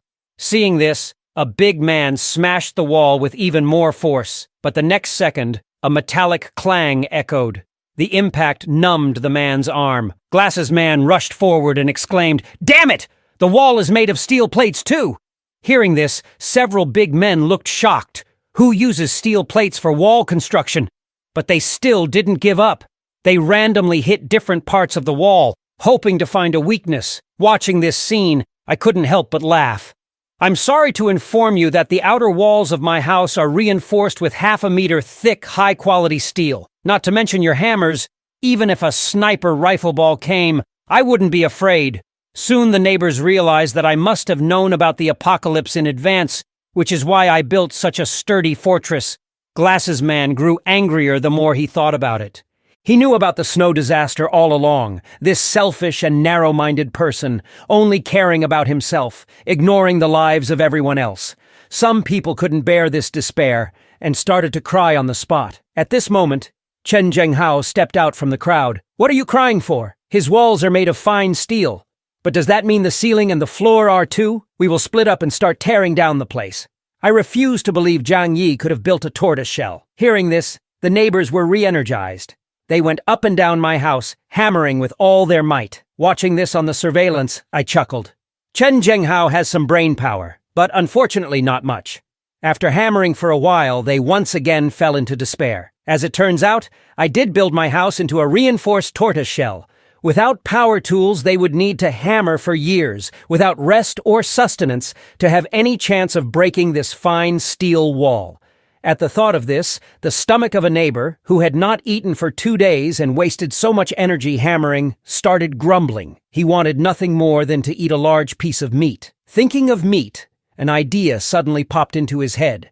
He looked at a neighbor beside him, and they both drooled at the thought. After realizing what the other was thinking, they awkwardly turned their heads away. Glasses Man, on the other hand, was in despair. Are we really going to wait for death in this apocalypse? That damn Zhang Yi is so cruel. Why can't he sacrifice himself for the good of everyone? Then, a bright idea from Glasses Man. I remember that Zhang Yi had floor-to-ceiling windows on his balcony when he renovated. Maybe we can break in from there. Hearing this, everyone's hopes were reignited. I refused to believe that Zhang Yi would seal his windows. With that, they got together and started moving towards my balcony using planks. Soon they were outside my window, yelling and threatening. "Zhang Yi, it's best if you open the door yourself. Once we break in, you'll regret it." Hearing this, I calmly sipped my coffee. You think you're smart, huh? And who says glass has to be more fragile than metal? As expected, after knocking for a while, they found no traces on the floor-to-ceiling windows and could only vent their frustrations helplessly outside. Of course, I wasn't going to let them off so easily. I leisurely walked to the kitchen and picked up a homemade Molotov cocktail. Since it's so cold, I'll help you warm up a bit. With that, I placed the Molotov cocktail into a small window in the room. The next second, a hole appeared in the ceiling of the balcony. By the time they realized it was a Molotov cocktail, it was already too late. Soon, flames engulfed one of the neighbors. The intense burning sensation made him wail in agony. Before long, he could no longer bear the pain and jumped off the balcony. Seeing this, several neighbors finally felt regret, pressing against the glass, begging for mercy. In your previous lives, you turned me into feces and never showed any remorse. Left with no choice, they had to return the way they came, hoping that those behind them could help. But they were stopped by Glasses Man and his group. Got lost. Don't bring the fire over and involve us. Even hitting the first person with a wooden hammer. The man let out a cry and fell from the high building. Soon those with no way out were burnt to charcoal in the fire. In the face of this scene, Glasses Man and his group showed no mercy. Instead, they gathered around to warm themselves by the fire. The neighbors, starved and no longer arrogant, dropped their weapons, crossed the balcony, and came back to my floor-to-ceiling windows. "Zhang Yi, we were wrong. We just want a bite to eat. Please save us. We'll do whatever you want from now on." Listening to the pleas from outside the window, I sighed. Don't be like this. It makes me feel so bad. I have a strange quirk when I'm upset. I want to eat. Saying this, I started eating the noodles in my bowl. The sight of this made the people outside drool all over the ground. If only we could have some soup. I know that in this apocalypse, only human hearts are unpredictable, but now I have a better strategy. I then said to the people outside, "Of course, I, Zhang Yi, am not a cold-hearted person who wouldn't save people. I'll give you a chance. Bring me Chen Zhenghao's head, and I'll feed you these kinds of noodles for a week, enough for each meal." Hearing this, they all looked excitedly at Chen Zhenghao in the next building. At this moment, in their eyes, Chen Zhenghao looked like a delicious roast chicken. Taking him down would mean they wouldn't have to worry about food and drink for a week. Seeing their ill-intent gazes, Chen Zhenghao felt a chill down his spine. A feeling of, "there are always villains trying to harm me," arose. Before he could think further, they charged towards him.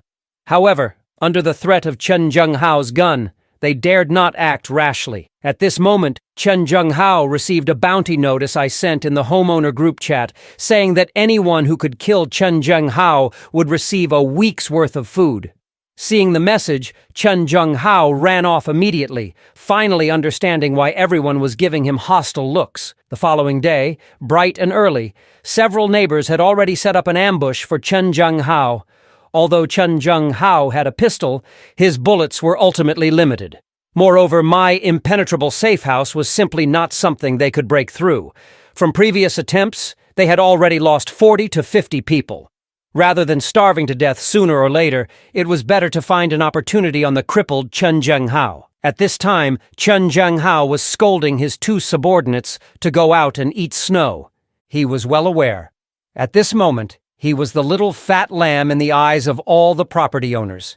Whatever he did, he had to act quickly. Just then, two neighbors who had been ambushing for a long time launched a sudden attack with kitchen knives. Seeing this, the two subordinates were shocked. "Watch out for the back." However, it was already too late. Two neighbors with red eyes holding kitchen knives had already reached their back, yet they were shot down by him. At this time, Chen Zhenghao was panting heavily. Luckily, he responded quickly. Following that, Chen Zhenghao ordered his men to drag the two bodies back home. Just worrying about having nothing to eat, these two reckless things even came to the door. Just at this moment, one of the subordinates exclaimed, "Quick, look at your back." It turns out that although Chen Zhenghao had just dropped the two men in time, he was still cut by a kitchen knife, leaving a long wound. Afterwards, Chen Zhenghao asked the subordinate to help him back to the room, while he made a call to invite Dr. Zhou to come and treat his wound. A moment later, Zhou Kier, carrying a medicine box, arrived at Chen Zhenghao's house. "I must make it clear in advance. I won't help you for free." Hearing this, Chen Zhenghao smiled. "Of course, I'll share some food with you." After saying that, he had a subordinate bring over a basin of chicken feet. However, seeing the food, Zhou Kier felt nauseated. Naturally, she knew what was in the basin. She immediately declared that she would rather die than eat such a thing. Chen Zhenghao on the side gave a lecherous smile. "I can't bear to see you die." He knew how important it was to have a doctor by his side in this post-apocalyptic world. After saying that, Chen Zhenghao reached out to touch Zhou Kier's cheek. "I will save you for the last." Seeing this, Zhou Kier quickly slapped his hand away and turned around to leave, but was stopped by the two subordinates behind her. "Why is Dr. Zhou in such a hurry to leave? You must stay here until my wound heals." Then Chen Zhenghao began to discuss plans with his subordinates. Ever since I issued a bounty, Zhou Kier, who heard their conversation, immediately got up pretending to go to the bathroom, but actually, she was telling me their conversation in the bathroom. I told her to stay there and keep observing. Soon the door of Glasses Man's house next door to me was knocked on, and then Chen Zhenghao and his men swaggered in. Knowing that they were going to live here, the couple of Glasses Man didn't dare to say more. Fortunately, they had already hidden the remaining food on their bodies. There were so many empty rooms in this building, any one of them would be suitable to live in. Just at this moment, two subordinates landed a blow on the back of the couple's heads, and in no time the couple fell in a pool of blood. Chen Zhenghao, standing to one side, gave a cruel smile. "I'm doing this for their own good. The weather is so cold, they would freeze to death sooner or later if they go out. Moreover, we have to store some food, don't we, Dr. Zhou?" At this time, in Wang Min's house, the three Glasses men lay on the sofa, wailing incessantly. Ever since their last unsuccessful attack on my house, their plan to forcibly take medicine had also failed. Now, without the treatment of antibiotics and other drugs, their wounds had started to fester. A disgusting stench wafted through the entire hall. Seeing this, Glasses Man was shocked. He had just graduated and was looking for a job. He didn't want to die so soon. The wounds of Zhou Peng and the others were in the same condition. If it were just a simple scratch, it would be okay. But alas, they were wounded by my rusty arrows. Without the use of antibiotics, their wounds would only get worse. At this moment, Zhou Peng ran to Wang Min. "Can you please plead with Zhang Yi for us again? Otherwise, we're all going to die." But Wang Min waved his hand. "I'm out of ideas. Zhang Yi is not easily persuaded." On the other side, after the bounty was put on Chen Zhenghao, he had begun to feel restless. He even feared that he would be ambushed by his subordinates in the middle of the night. So, he used meat and a pistol to threaten some residents to join his camp. Hearing that there was food, many people willingly joined. Seeing this scene from the surveillance, I couldn't help but laugh. Even if you have many people in your camp, Chen Zhenghao, what do you think they will do when there's no food left? Then I picked up the phone to call Zhou Qier, asking her about the situation on her side. I could only hear Zhou Qier nervously answering, "Chen Zhenghao's group has gone crazy. The existing food has been eaten up. They are preparing to start robbing houses. In these few days, many neighbors have already become their feces." Then she pleaded, "Can you save me? I haven't eaten anything for 2 days. I can't hold on much longer if this continues." Upon hearing this, I paused for a moment. Zhou Qier is the main surgeon at the nearby Grade 3A hospital. In the post-apocalyptic world, doctors are hard to find. We can't let her die so easily. So I replied, "Don't worry.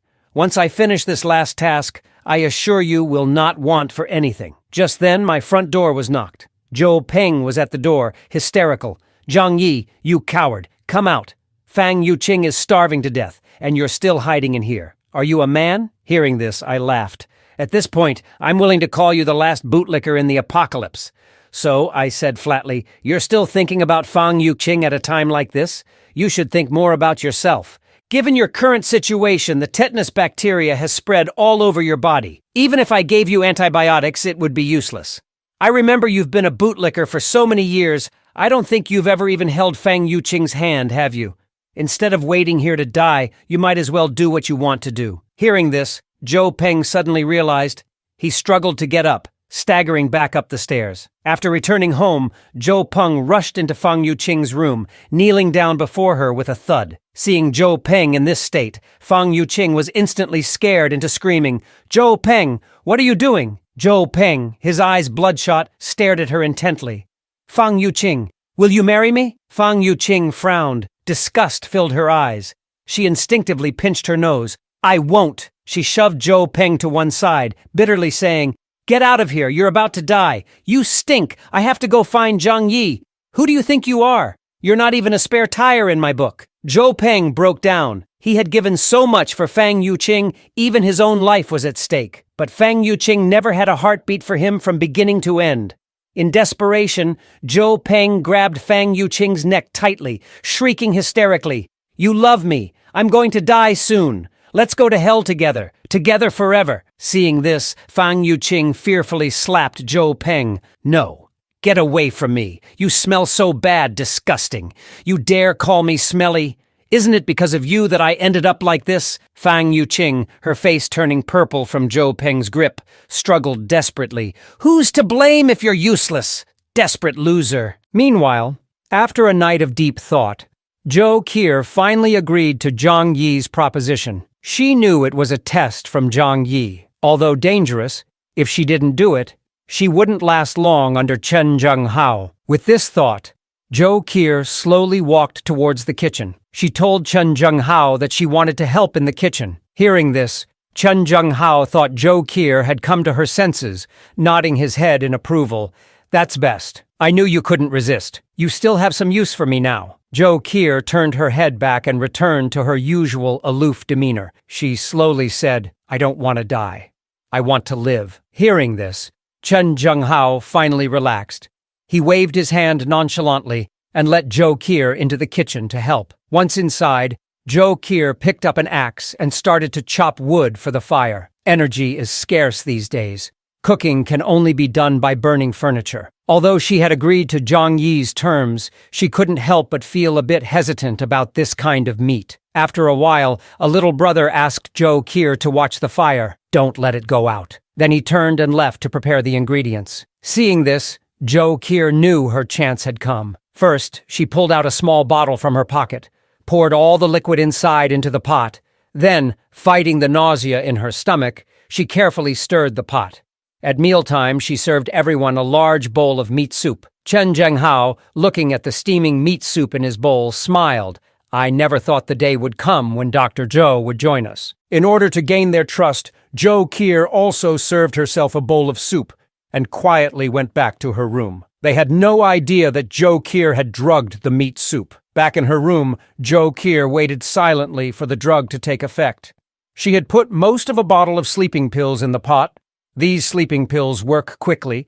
Just one pill can put someone into a deep sleep in 30 minutes. Now all she had to do was wait and pray that Chen Zhenghao wouldn't notice she had tampered with the soup. In no time, Chen Zhenghao and the others fell asleep on the sofa. Seeing this, Joe Kier knew the drug had taken effect. She took a deep breath and immediately messaged Zhang Yi. I've given them a large dose of sleeping pills. They've all passed out. What are you planning to do next? Zhang Yi replied flatly. Drag them to the balcony. Seeing that Chen Zhenghao and his group were all here, I immediately let out a cold sneer. You guys finally fell into my hands, huh? Joe Kier saw me smirking on the other side and nervously asked, Do you plan to kill them all? Hearing this, I smiled and directly tossed a hemp rope over. You guessed wrong. The one to take action is you, not me. Now find the gun on Chen Zhenghao and throw it to me. Then tie them all to this railing. Upon hearing this, Joe Kier hesitated. If she was really to kill, she didn't know if she could do it. Before she could think more, I pointed a handgun directly at her. You only have this one chance, miss it, and it won't come again. Seeing that I wasn't joking, Joe Kier had no choice but to follow my instructions and tie up Chen Zhenghao and his group. Then she found that ostentatious handgun on Chen Zhenghao.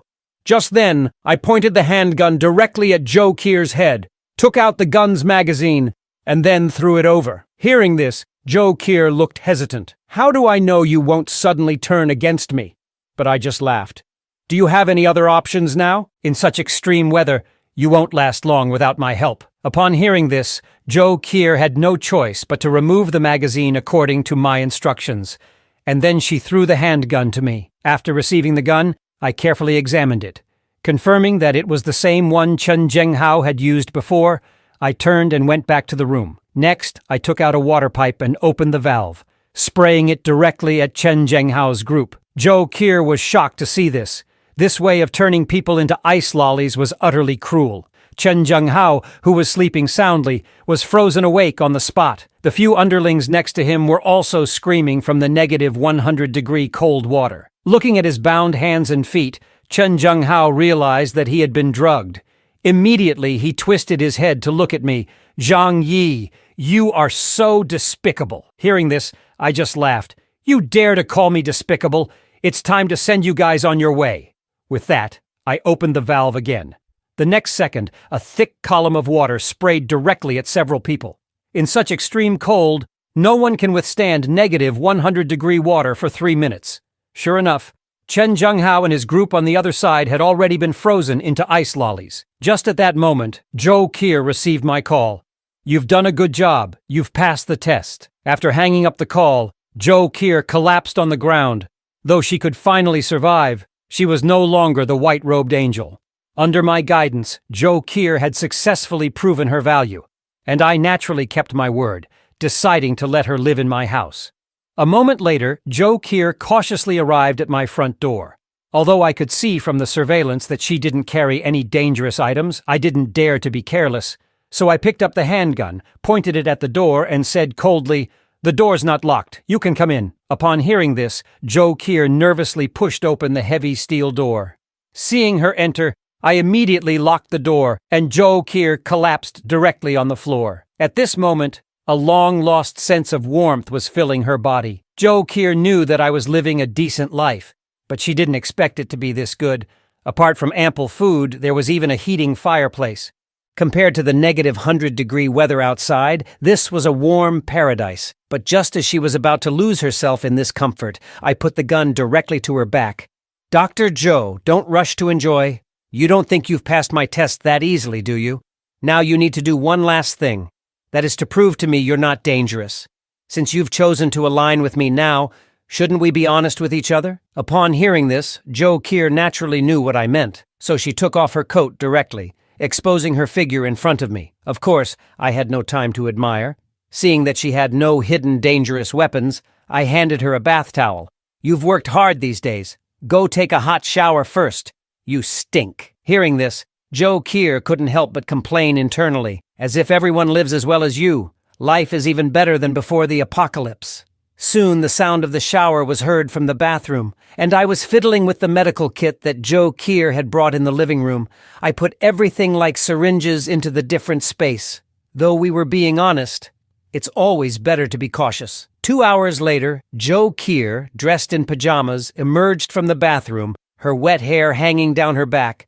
There was a thrilling beauty about her. I then patted the sofa next to me, indicating for her to sit down. Next, I picked up the hairdryer and began to blow-dry her hair. "I didn't let you live here because you're pretty, but because you're of some value to me. But you have to understand, this is my home. Allowing you to live here is a great favor, so it's best not to have any bad intentions. There's surveillance all over this room. Once I find you plotting against me, I'll have no qualms about killing you." Then I pointed to the room next door. "You'll live there from now on. Without my permission, you're not allowed to wander around." Hearing this, Joe Keir replied softly. She was very clear about the consequences of being thrown out by me. Then I continued, "Dr. Joe, you're a smart person.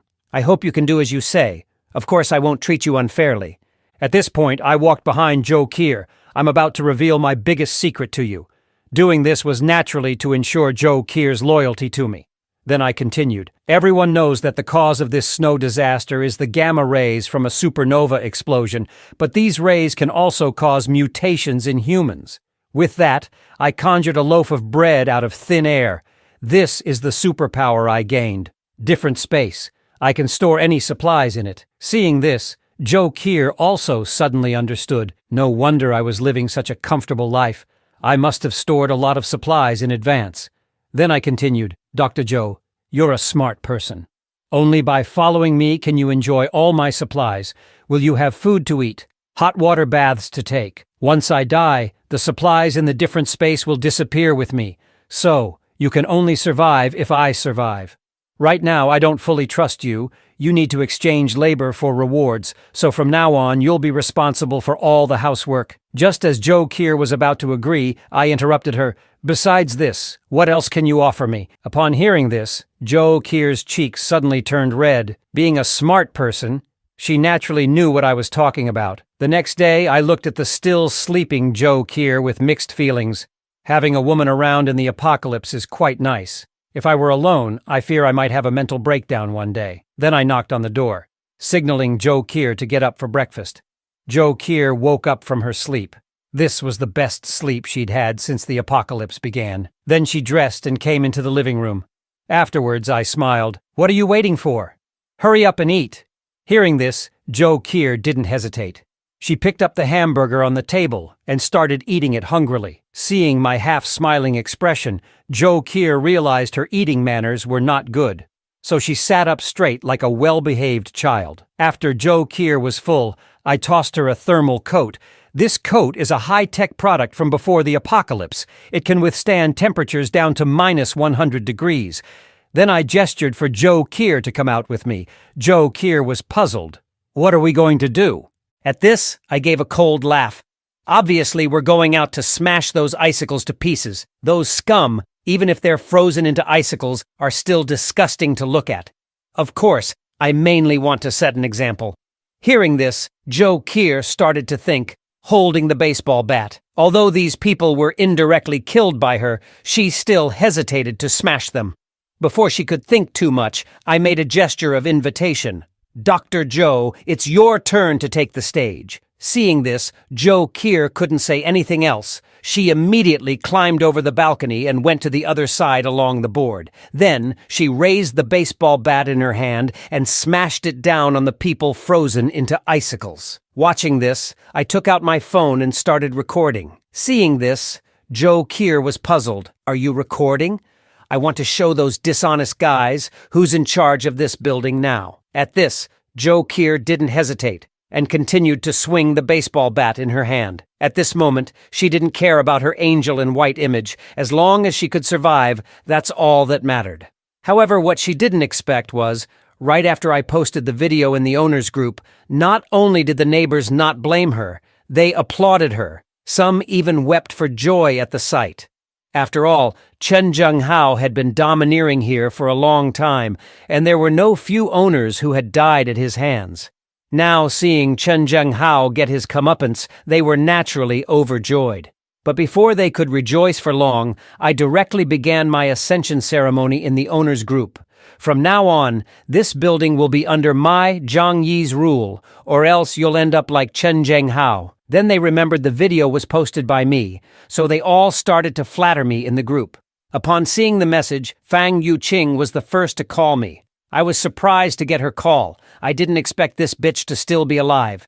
I heard Fang Yuqing say pitifully on the other end of the phone, "Brother Zhang Yi, Chen Zhenghao is dead. Can I come to your house for food and warmth? I don't allow you to be with that woman Joe Kier. You belong only to me." Hearing this, I just laughed. "So you're not dead after all." Hearing this, Fang Yuqing seemed to understand. "I get it now. Brother Zhang Yi thought I was dead, and that's why he's with that woman Joe Kier, right? I'm coming to live the good life with you now." But her best friend and Wang Min were not happy about this. Their miserable lives were all because of Fang Yuqing. They would naturally not allow Fang Yuqing to have a good life. Soon, the sound of the three women fighting with each other came from the other end of the phone. Seeing this, Joe Kier hurried over. She felt a sense of crisis at this moment, afraid that I would run away.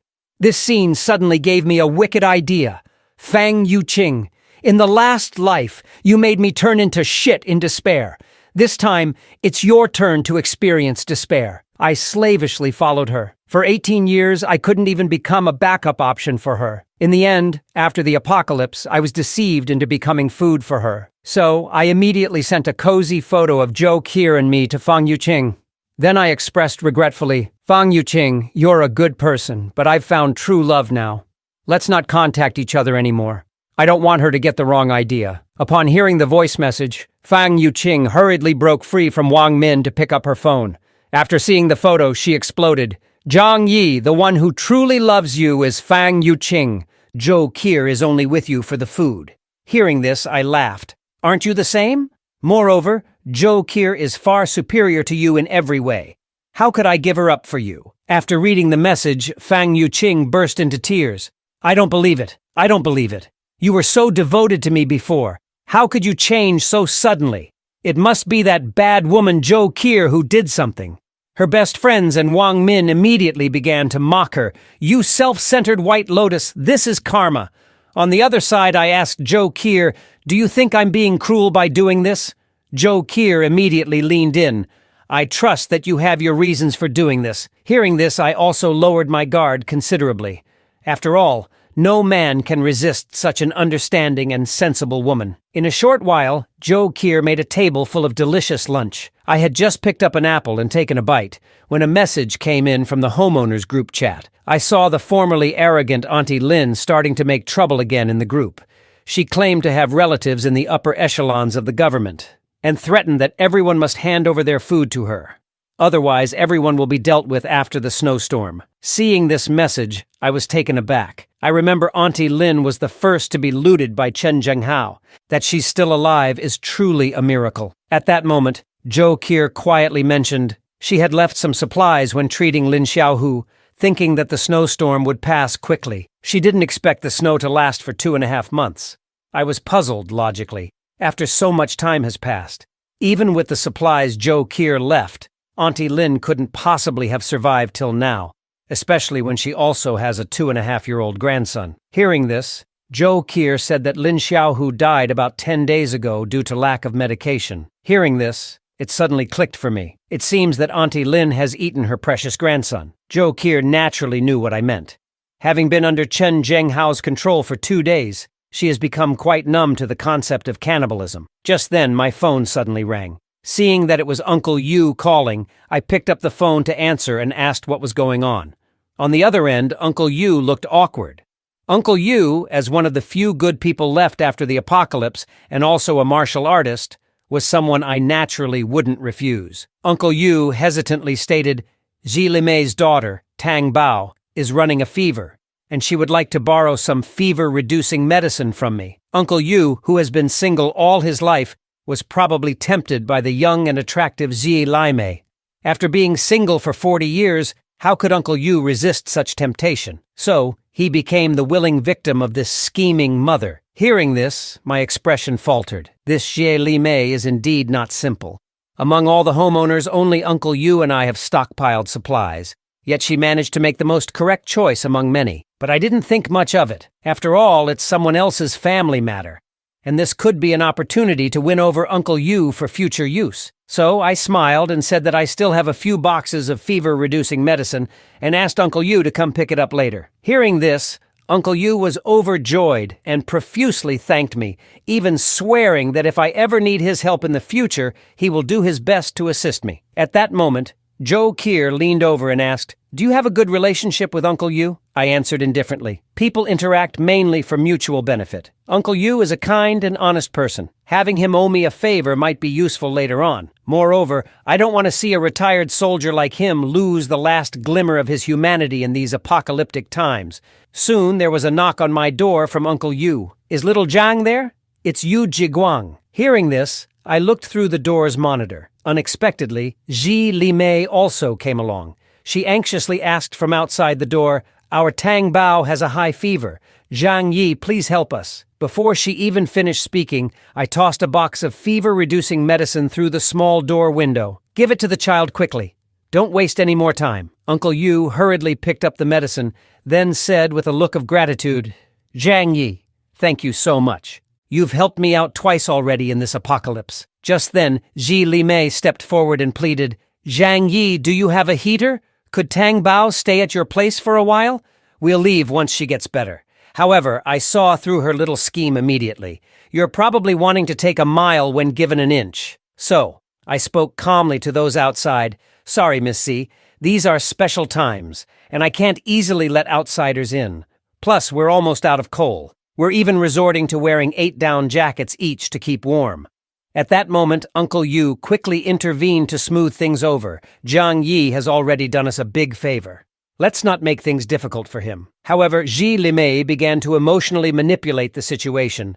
Zhang Yi, please consider it for Uncle Yu's sake, and for the sake of the child being so young. Let us stay at your place for a short time. Hearing this, my expression instantly darkened. I thought to myself, what a master manipulator this Zhi Limei is. She survived for quite some time in the previous apocalyptic world by exploiting people's sympathies. But this trick will only work on honest people like Uncle Yu. So I calmly replied, if this were before the apocalypse, Miss C, I'd have no problem letting you and your entire village stay. But now it's the end times, and all the tenants in the building want to take over my place. I hope you understand. However, Zhi Limei wasn't giving up. You let Zhou Qi stay, didn't you? If she can stay, why can't we? Hearing this, I chuckled. Zhou Qi is my girlfriend. If she doesn't stay at my place, should she stay at yours? Zhou Qi was surprised to hear this. Although she knew I was just speaking casually, having a dependable man to rely on in these times is what every woman desires. At that point, Uncle Yu also chimed in, Yeah, little Zhang has already helped us a lot. Let's not make things more difficult for him. But Zhi Limei looked dejected. I'm doing all of this for the sake of the child. What will happen to me if something happens to her? Seeing the situation, Uncle Yu felt helpless. He could only leave with her while continually apologizing to me. After they left, I sighed. With this woman meddling, I fear it might strain my relationship with Uncle Yu. In my eyes, Uncle Yu is the ideal worker. Not only is he upright, but he's also quite skilled. Now, with Zhi Limei whispering in his ear, my plans might be delayed. On the other side, as soon as Uncle Yu got home, he began questioning Zhi Limei. Medicine is scarce right now. It's good enough that he gave us some. Why are you so greedy? Zi Limei, holding the child, looked distressed. I'm doing this for our child and our future. I don't plan to freeload off him forever. Hearing this, Uncle Yu sighed. I understand what you mean, but we should be grateful. If it weren't for little Zhang warning me about the snow disaster, I wouldn't be alive today. Upon hearing this, Zi Limei began to ponder. If Zhang Yi knew about the snow disaster in advance, he must have hoarded a lot of supplies. She leaned on Uncle Yu's shoulder and sighed. I understand the principle, but while you see him as a benefactor, he sees you as a potential threat. Didn't you see? He even threw the medicine out to us, afraid that we would enter and take over his home. If he's genuinely a good person, how could he ruthlessly kill dozens of neighbors? In my view, he's just offering minor favors to use you as his henchman later. Before Zi Limei could finish, Uncle Yu loudly interrupted her. Enough! I, Yu Jiguang, can still distinguish between right and wrong. Please don't speak like this anymore. His angry outburst startled Zi Limei, who then apologized repeatedly. She knew that Uncle Yu was now angry and would have to find another opportunity to stir the pot. Uncle Yu then left, his face stern. Though he is honest and straightforward, he's not foolish. He knows exactly what Zi Limei is thinking. Zi Limei looked at the sleeping Tang Bao with a grim face. To survive in this apocalypse, I must be ruthless. Now, the deadly cold has persisted for 75 days, and the accumulated snow in the residential area has piled up to the height of an 8-story building. Leaving the area is nearly impossible, and the remaining tenants can only start looking for food nearby. At this moment, a group of unwelcome guests arrived in the snowy area. They are digging in the snow, and eventually unearthed a tunnel leading to my apartment complex. A few of them, holding shovels and hammers, crawled out from the tunnel. Without any hesitation, they headed straight for my apartment on the 24th floor. Just then, a tenant who was going out to dig for snow to eat ran into them. Seeing their malicious gaze, the tenant immediately dropped his bucket and started running. But 2 legs can't outrun a dozen. He was quickly knocked down by their shovels. Anything alive that they encounter will become their food, but they have something more important to do right now: to take over my home. This is because they recently found out that I have hoarded a large amount of food. In this end time when food and warmth are scarce, this information is undoubtedly a ticking time bomb. Once they take me down, they can live longer. Soon, this group confidently arrived at my front door. A young man skilled in demolitions stepped forward with a bundle of C4 explosives. After lighting the fuse, he sprinted towards the end of the corridor. Moments later, a deafening explosion resonated throughout the building. The loud noise instantly jolted me awake. Given the situation, I couldn't afford to think too much. I hurriedly grabbed my handgun and checked the surveillance equipment. I saw a group of unfamiliar faces sneaking around at the end of the hallway, discussing something. From the tools they were holding, I quickly confirmed their identity. They were a group of construction workers from the neighboring building. I remembered that their group consists of about 20 or more people, and the fact that they're boldly heading for my place indicates that news of my stockpile has leaked. Outside my door, the group seemed puzzled. Old donkey, what kind of crappy bomb did you bring? It can't even blow open a simple door. Hearing this, Old Donkey rubbed the back of his head.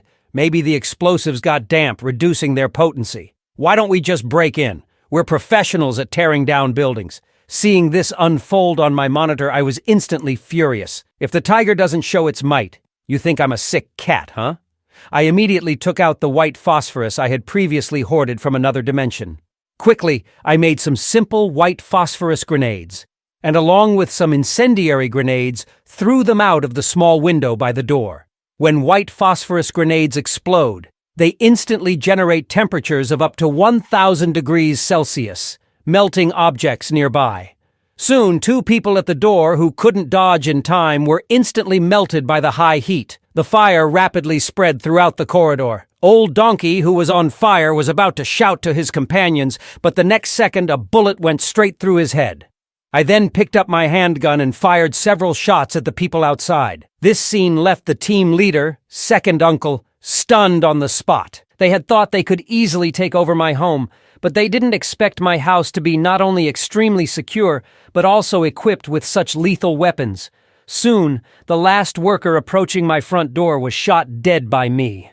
Looking at the several burning bodies on the ground, second uncle didn't dare hesitate any longer and hurriedly led the remaining people to escape back to the neighboring community, fearing that they too would be reduced to ashes if they were a second too slow. I, however, stared at the handgun that had run out of bullets and fell into deep thought. In this apocalyptic world, there will undoubtedly be interest groups stronger than these workers. To deal with these tough characters, I need to acquire even more powerful weapons. Moreover, these guys clearly came prepared. I must find an opportunity to completely eliminate them. I then returned to the room to comfort the already terrified Joe Kier. Don't be afraid. I've driven those people away. Hearing this, Joe Kier looked at me with tearful eyes. Although she knew we were now in an apocalyptic world, this was her first time encountering a firefight. If those people had broken in, she could imagine the terrible fate awaiting her. But upon hearing that I'd driven those people away, Joe Kier felt considerably relieved. As of now, I am her only support. She then asked me what had just happened. I briefly explained the situation. Upon hearing it, Joe Kier looked stunned. These people are much more dangerous than Chen Zhenghao. Chen Zhenghao was merely flaunting with a handgun, while these workers do physical work every day, making them naturally stronger than ordinary people, and they even know demolitions. We have to resolve this lingering problem as soon as possible, otherwise we won't even be able to sleep peacefully in the future. Upon finishing my thought, I took a look at my phone. It's time to find some expendable people to do some work for me. At the same time, the homeowners group chat was blowing up. I simply explained the situation in the group. Upon seeing the message, the homeowners started to fawn over me.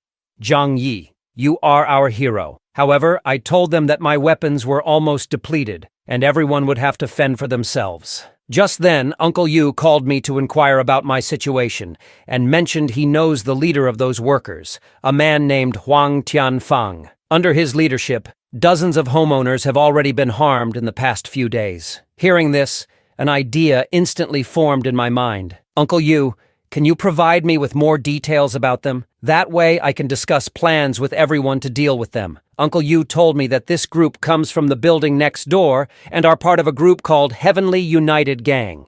The gang consists of more than 20 members, with Huang Tianfang as the ruthless leader. His misdeeds are no less than those of Chen Zhenghao. Hearing this, I decided to collaborate with the homeowners on the 25th floor to counteract these workers.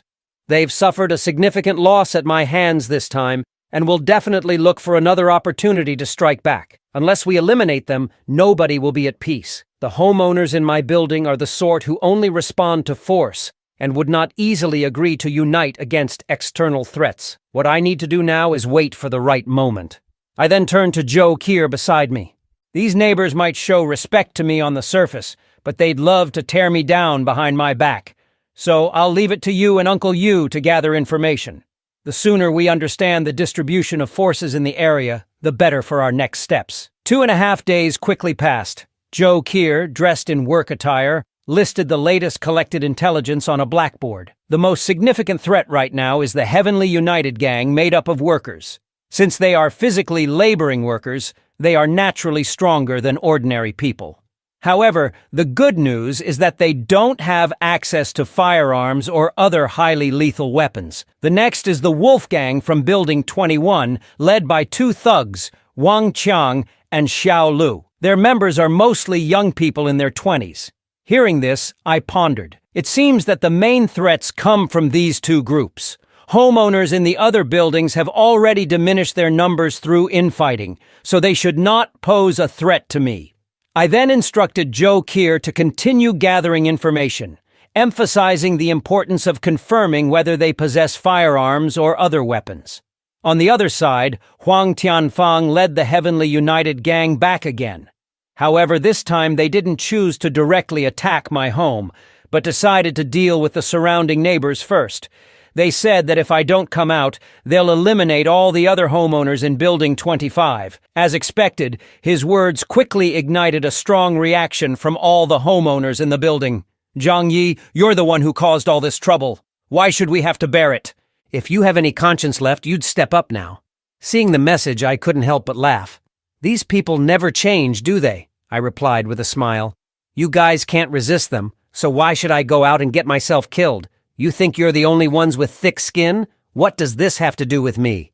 This instantly infuriated a few of my neighbors. Zhang Yi, did a dog eat your conscience? Your house is safe as a turtle shell, have you thought about us? Seeing this, I was immediately enraged. These idiots really don't know the meaning of the word death. What do your lives have to do with me? When you all ganged up on me, where was your talk of conscience then?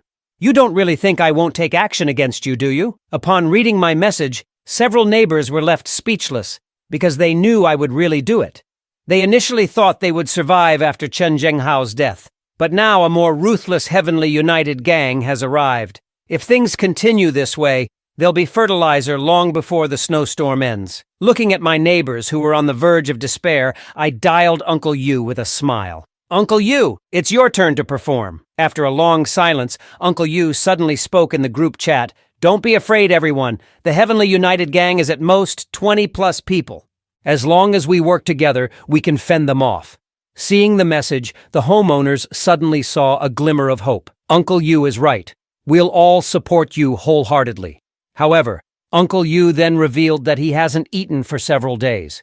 He said that if we want to win this fight, it would have to rely on Zhang Yi. Not only can my house afford 3 meals a day, but we also have weapons, making me the most suitable leader for the group. Seeing the message, I couldn't help but smile. I didn't expect Uncle Yu, this seemingly honest man, to be quite skilled at manipulating people. Soon Uncle Yu sent me a private message, asking what we should do next. Seeing that the timing was about right, I told Uncle Yu to keep supporting me in the chat. I must seize this opportunity to make everyone listen to me. Only then can our building be safe in the future. Then, I coldly stated in the homeowners group chat, I'm willing to talk more with you all only because of Uncle Yu. I can help, but under one condition. You all have to listen to me. No sneaky moves behind my back. Hearing this, many homeowners quickly responded, as long as you're not sending us to our deaths, we'll do whatever you say, Zhang Yi. Of course, I didn't believe these people would be so cooperative.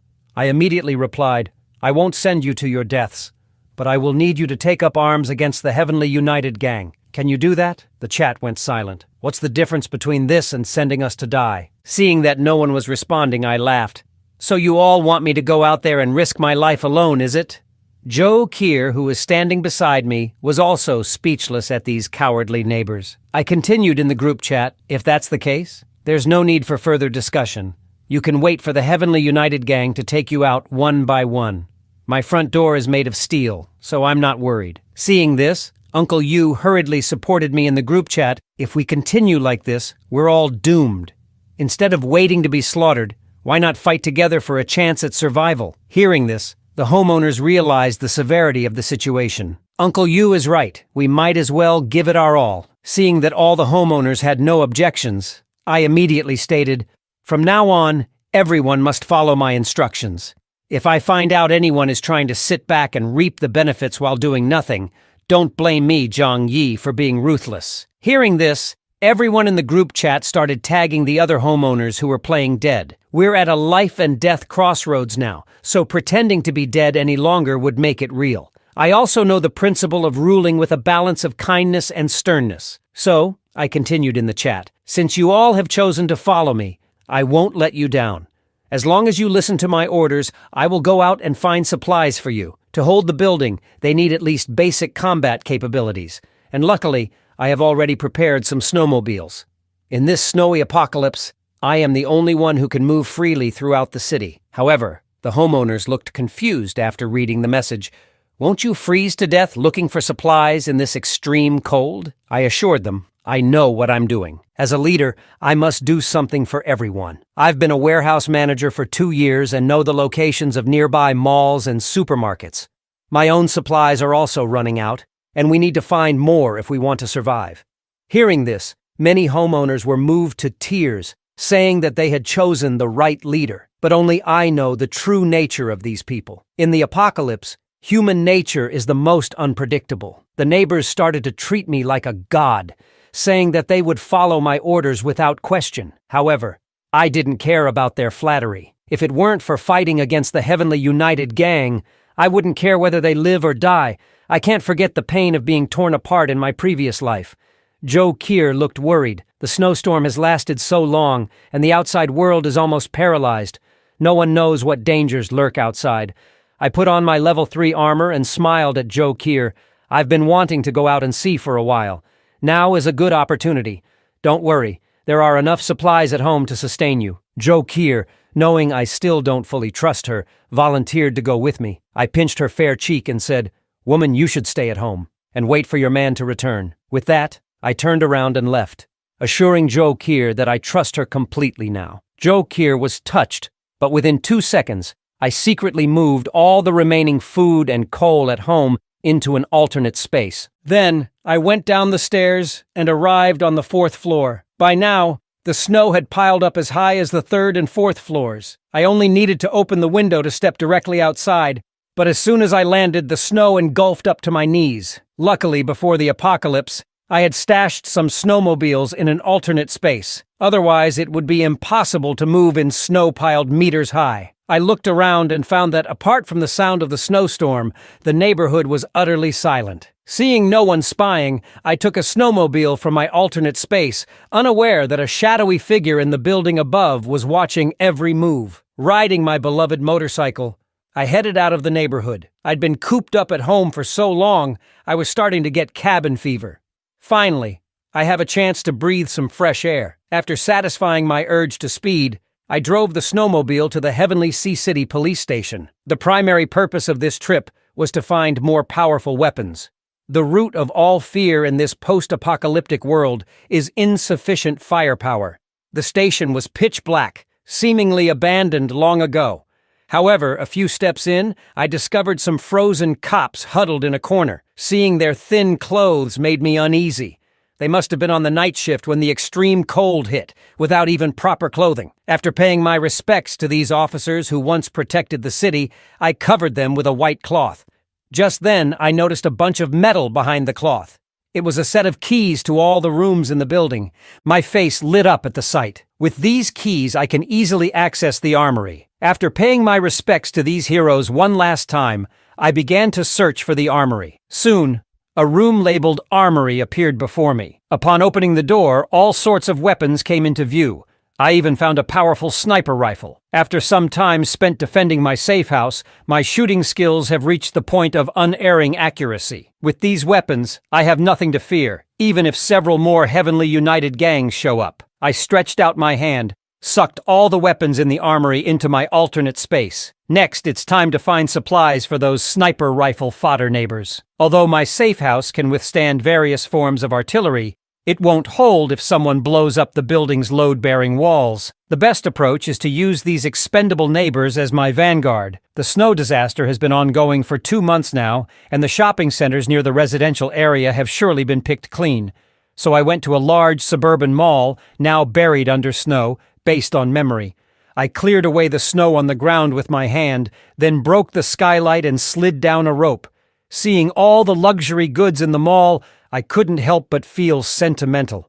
Before the apocalypse, it would take 2 months of salary without eating or drinking to afford just one item. Now, these luxury goods have become worthless debris. After storing some useful supplies in my alternate space, I went to the supermarket on the underground floor. Due to the extreme cold, the fruits inside have all frozen and spoiled. Some meat, though not rotten, had also frozen into zombie-like consistency. I picked out some still edible food and stuffed it into my bags. I wouldn't even want these items if they were given to me for free, but they'll suffice for dealing with the neighbors. Soon, I returned to the neighborhood with 2 large bags of supplies, and this scene was seen by a few members of the Heavenly United gang in the building next door. Seeing my snowmobile, Huang Tianfang's eyes immediately lit up.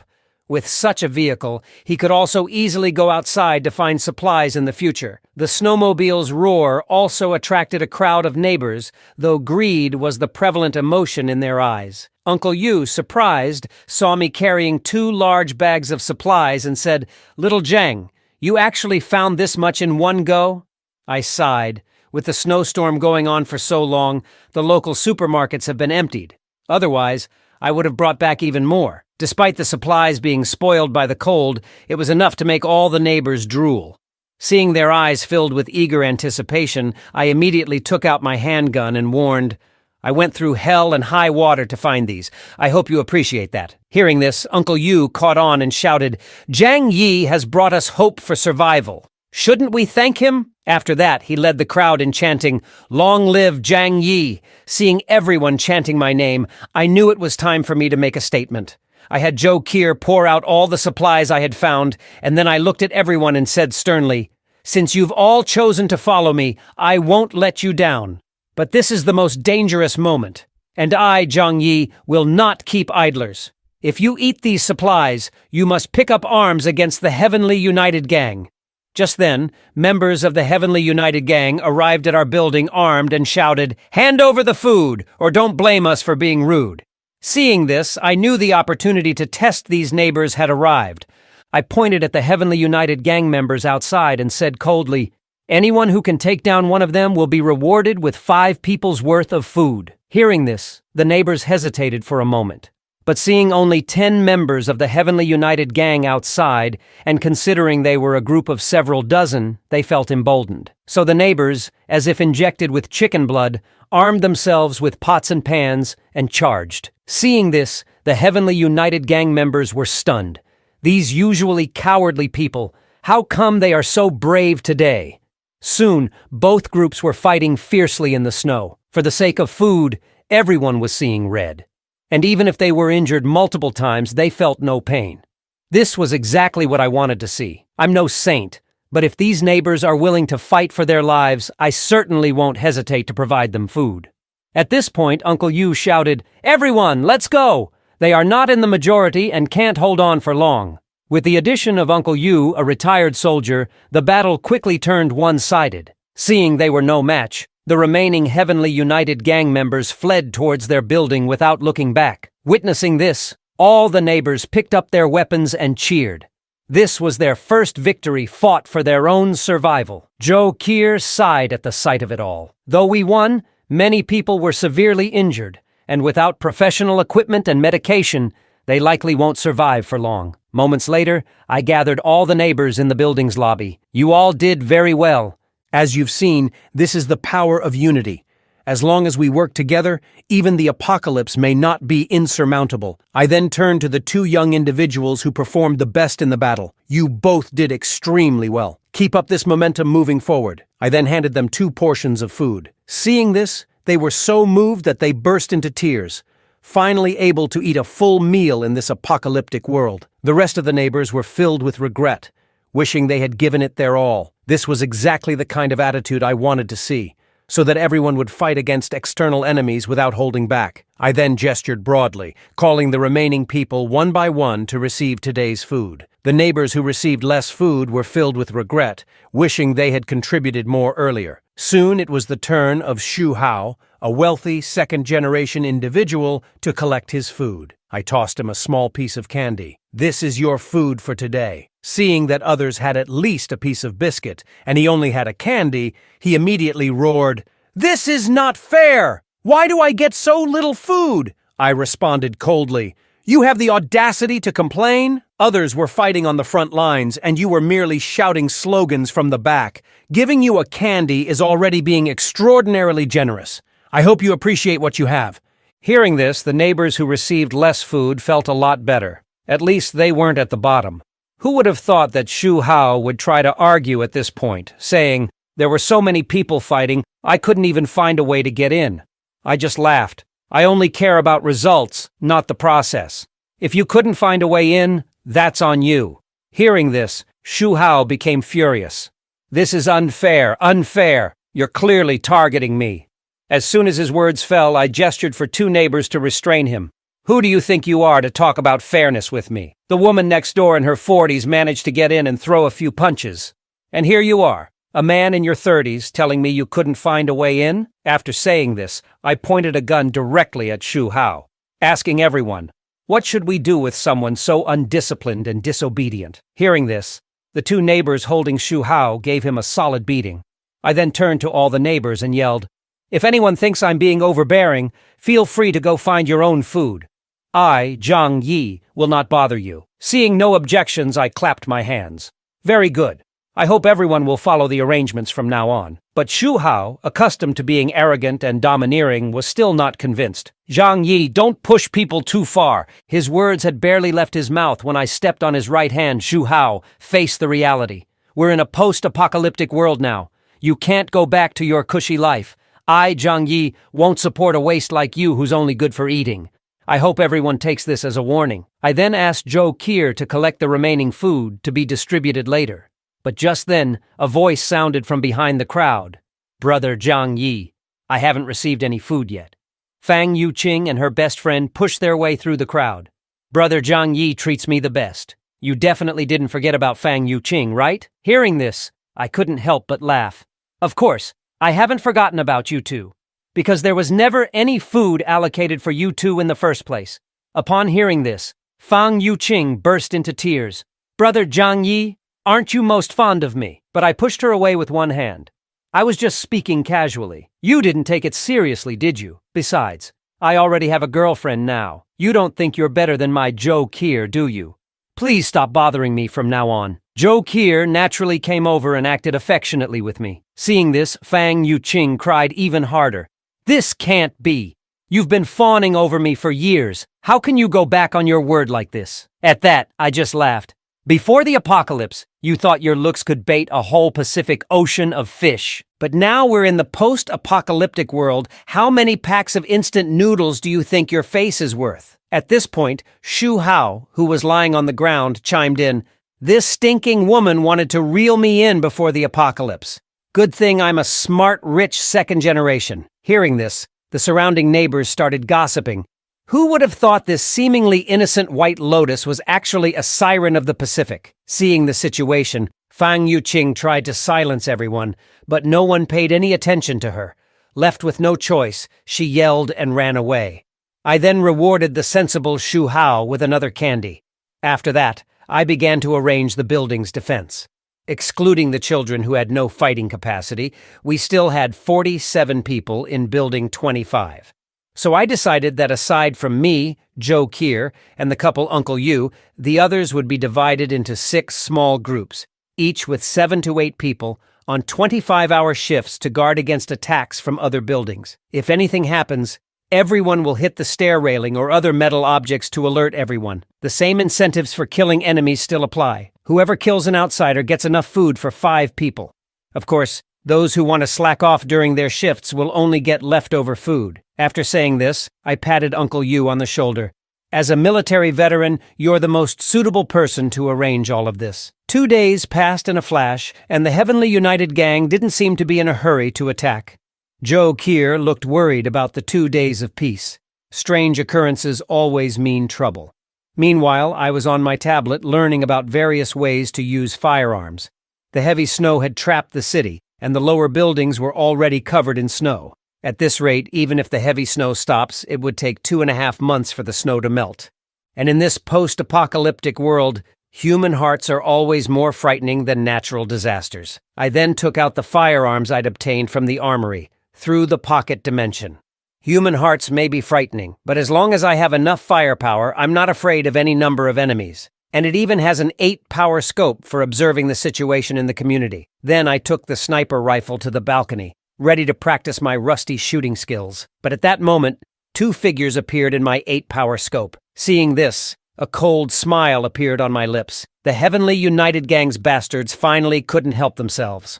However, seeing that they were heading towards the community garage, I immediately realized they are probably going for my snowmobile. Unfortunately for them, their efforts are destined to be futile. During the day, I pretended to leave the snowmobile in the garage, but actually, I'd already stored it in the pocket dimension. Just then, Uncle Yu called me to say that the personnel for the defense had been properly arranged, and told me not to take to heart what Jie Li Mei had said during the day. She's just a bit talkative. At this, I chuckled. I won't hold grudges against a woman over such things. But Uncle Yu, are you sure you want to raise a child for someone else? I really don't like Jie Li Mei, but I don't want to ruin my relationship with you either. Uncle Yu just laughed heartily. In these times, finding a woman is already a good thing. You can't ask for too much. Hearing that, I teased. Uncle Yu, you're a strong and healthy man. You've got plenty of women who would like you. You should make an effort so that Zi Li Mei has a child for you too. I wouldn't want you to waste all your effort only to have someone else benefit from it." At these words, Uncle Yu looked awkward. He was well aware that men usually care about their own bloodline. But that's something to think about in the future. After all, it's the end of the world and we can hardly get enough to eat, let alone have time to have children. As for other people's family matters, it's not my place to comment, especially when I've got my own problems to deal with. On the other side, a group from the Heavenly United gang stealthily entered the first-floor lobby under the cover of darkness. This time it was led by Huang Tianfang's nephew, Huang Wei, and he brought along 8 people. Just as they arrived at the stair, a brick flew right towards him. Fortunately, he reacted quickly and dodged it, but then he heard a series of knocking sounds echoing through the stairwell. "Enemy attack! Enemy attack! Those bastards from Heavenly United Gang are here again." Hearing this, Huang Wei was instantly enraged. "Brothers, charge with me! Let's finish off these cowards!" So saying, he took the lead and rushed towards the stairwell. Little did he know that under my reward policy, the neighbors on duty were as motivated as if they'd been injected with adrenaline. Within moments, they'd taken down several people from the Heavenly United Gang. Seeing how fierce these neighbors were, Huang Wei immediately yelled for the remaining people to retreat. Watching the Heavenly United Gang members fleeing in disarray, the neighbors didn't plan on pursuing them. The snowstorm outside was too severe, and it would be dangerous if they were ambushed. The knocking sounds in the stairwell also woke me up from my sleep. These guys really know how to pick their timing. Just then, a thought suddenly sprang to my mind. Finally, I have a chance to practice my shooting skills. The saying goes, outside 100 steps, the gun is fast. Within 100 steps, the gun is both accurate and fast. I immediately took my beloved sniper rifle out from my pocket dimension. Today, none of you are getting away. I quickly set up the sniper rifle and aimed at one of the fleeing goons. With the help of the 8x scope, I could even see the hairs in the man's nostrils clearly. As my index finger pulled the trigger, a deafening gunshot shattered the silent night, and the bullet hit the escaping thug squarely. Seeing this, I felt very pleased with myself. Am I really a natural-born marksman? The remaining people from Heavenly United Gang looked horrified as they saw their companion fall in a pool of blood. Holy shit, someone's shooting! Seeing this, they didn't hesitate and started running like their lives depended on it, back towards their own compound. Watching this scene, I couldn't help but smile. Then I set up the sniper rifle again. Just then, a strange sensation filled me, and it felt like the enemy in the scope was moving at a speed 1,000 times slower. As I pulled the trigger again, the fleeing goon got a headshot and went down. Realizing this, it dawned on me. It seems my awakened abilities are not limited to the pocket dimension. Maybe I also have a marksman's talent. To verify this speculation, I fired 5 consecutive shots. Without exception, each goon got a headshot and was killed. Seeing this, a smile appeared at the corner of my mouth. With this marksman's talent, all I need in the future is to find an appropriate sniping point, and that will be enough to deal with these intruders. My extraordinary marksmanship also startled everyone in the building, causing the neighbors to abandon any petty ideas they might have had about me. Their respect and awe for me shot through the roof at that moment. The next morning, Jo Kier made me a bowl of noodles. Then, with a nervous face, she asked, "Was it you who fired the gun last night?" Hearing her question, I smiled. That reckless Heavenly United Gang tried another sneak attack, so I had to send them to heaven. Upon hearing this, Jo Kier looked at me with eyes full of admiration. "Zhang Yi, you're amazing." Originally, Jo Kier chose to live under my protection just for survival, but now she was completely captivated by my charm. Outwardly, I kept a calm face, but inside I was thrilled. How did I go from being a simp in my past life to becoming a godlike figure in the eyes of beautiful women? It's a complete reversal. Meanwhile, on the other side, members of the Heavenly United Gang looked at the bodies in the snow and fell silent. Their repeated attempts to raid us had yielded nothing, not even a scrap of food. Instead, they'd lost their men, including Huang Tianfang's nephew. Initially, they could use their brute force to bully people, but now they realized I had such a powerful weapon at my disposal. What could they even play against me?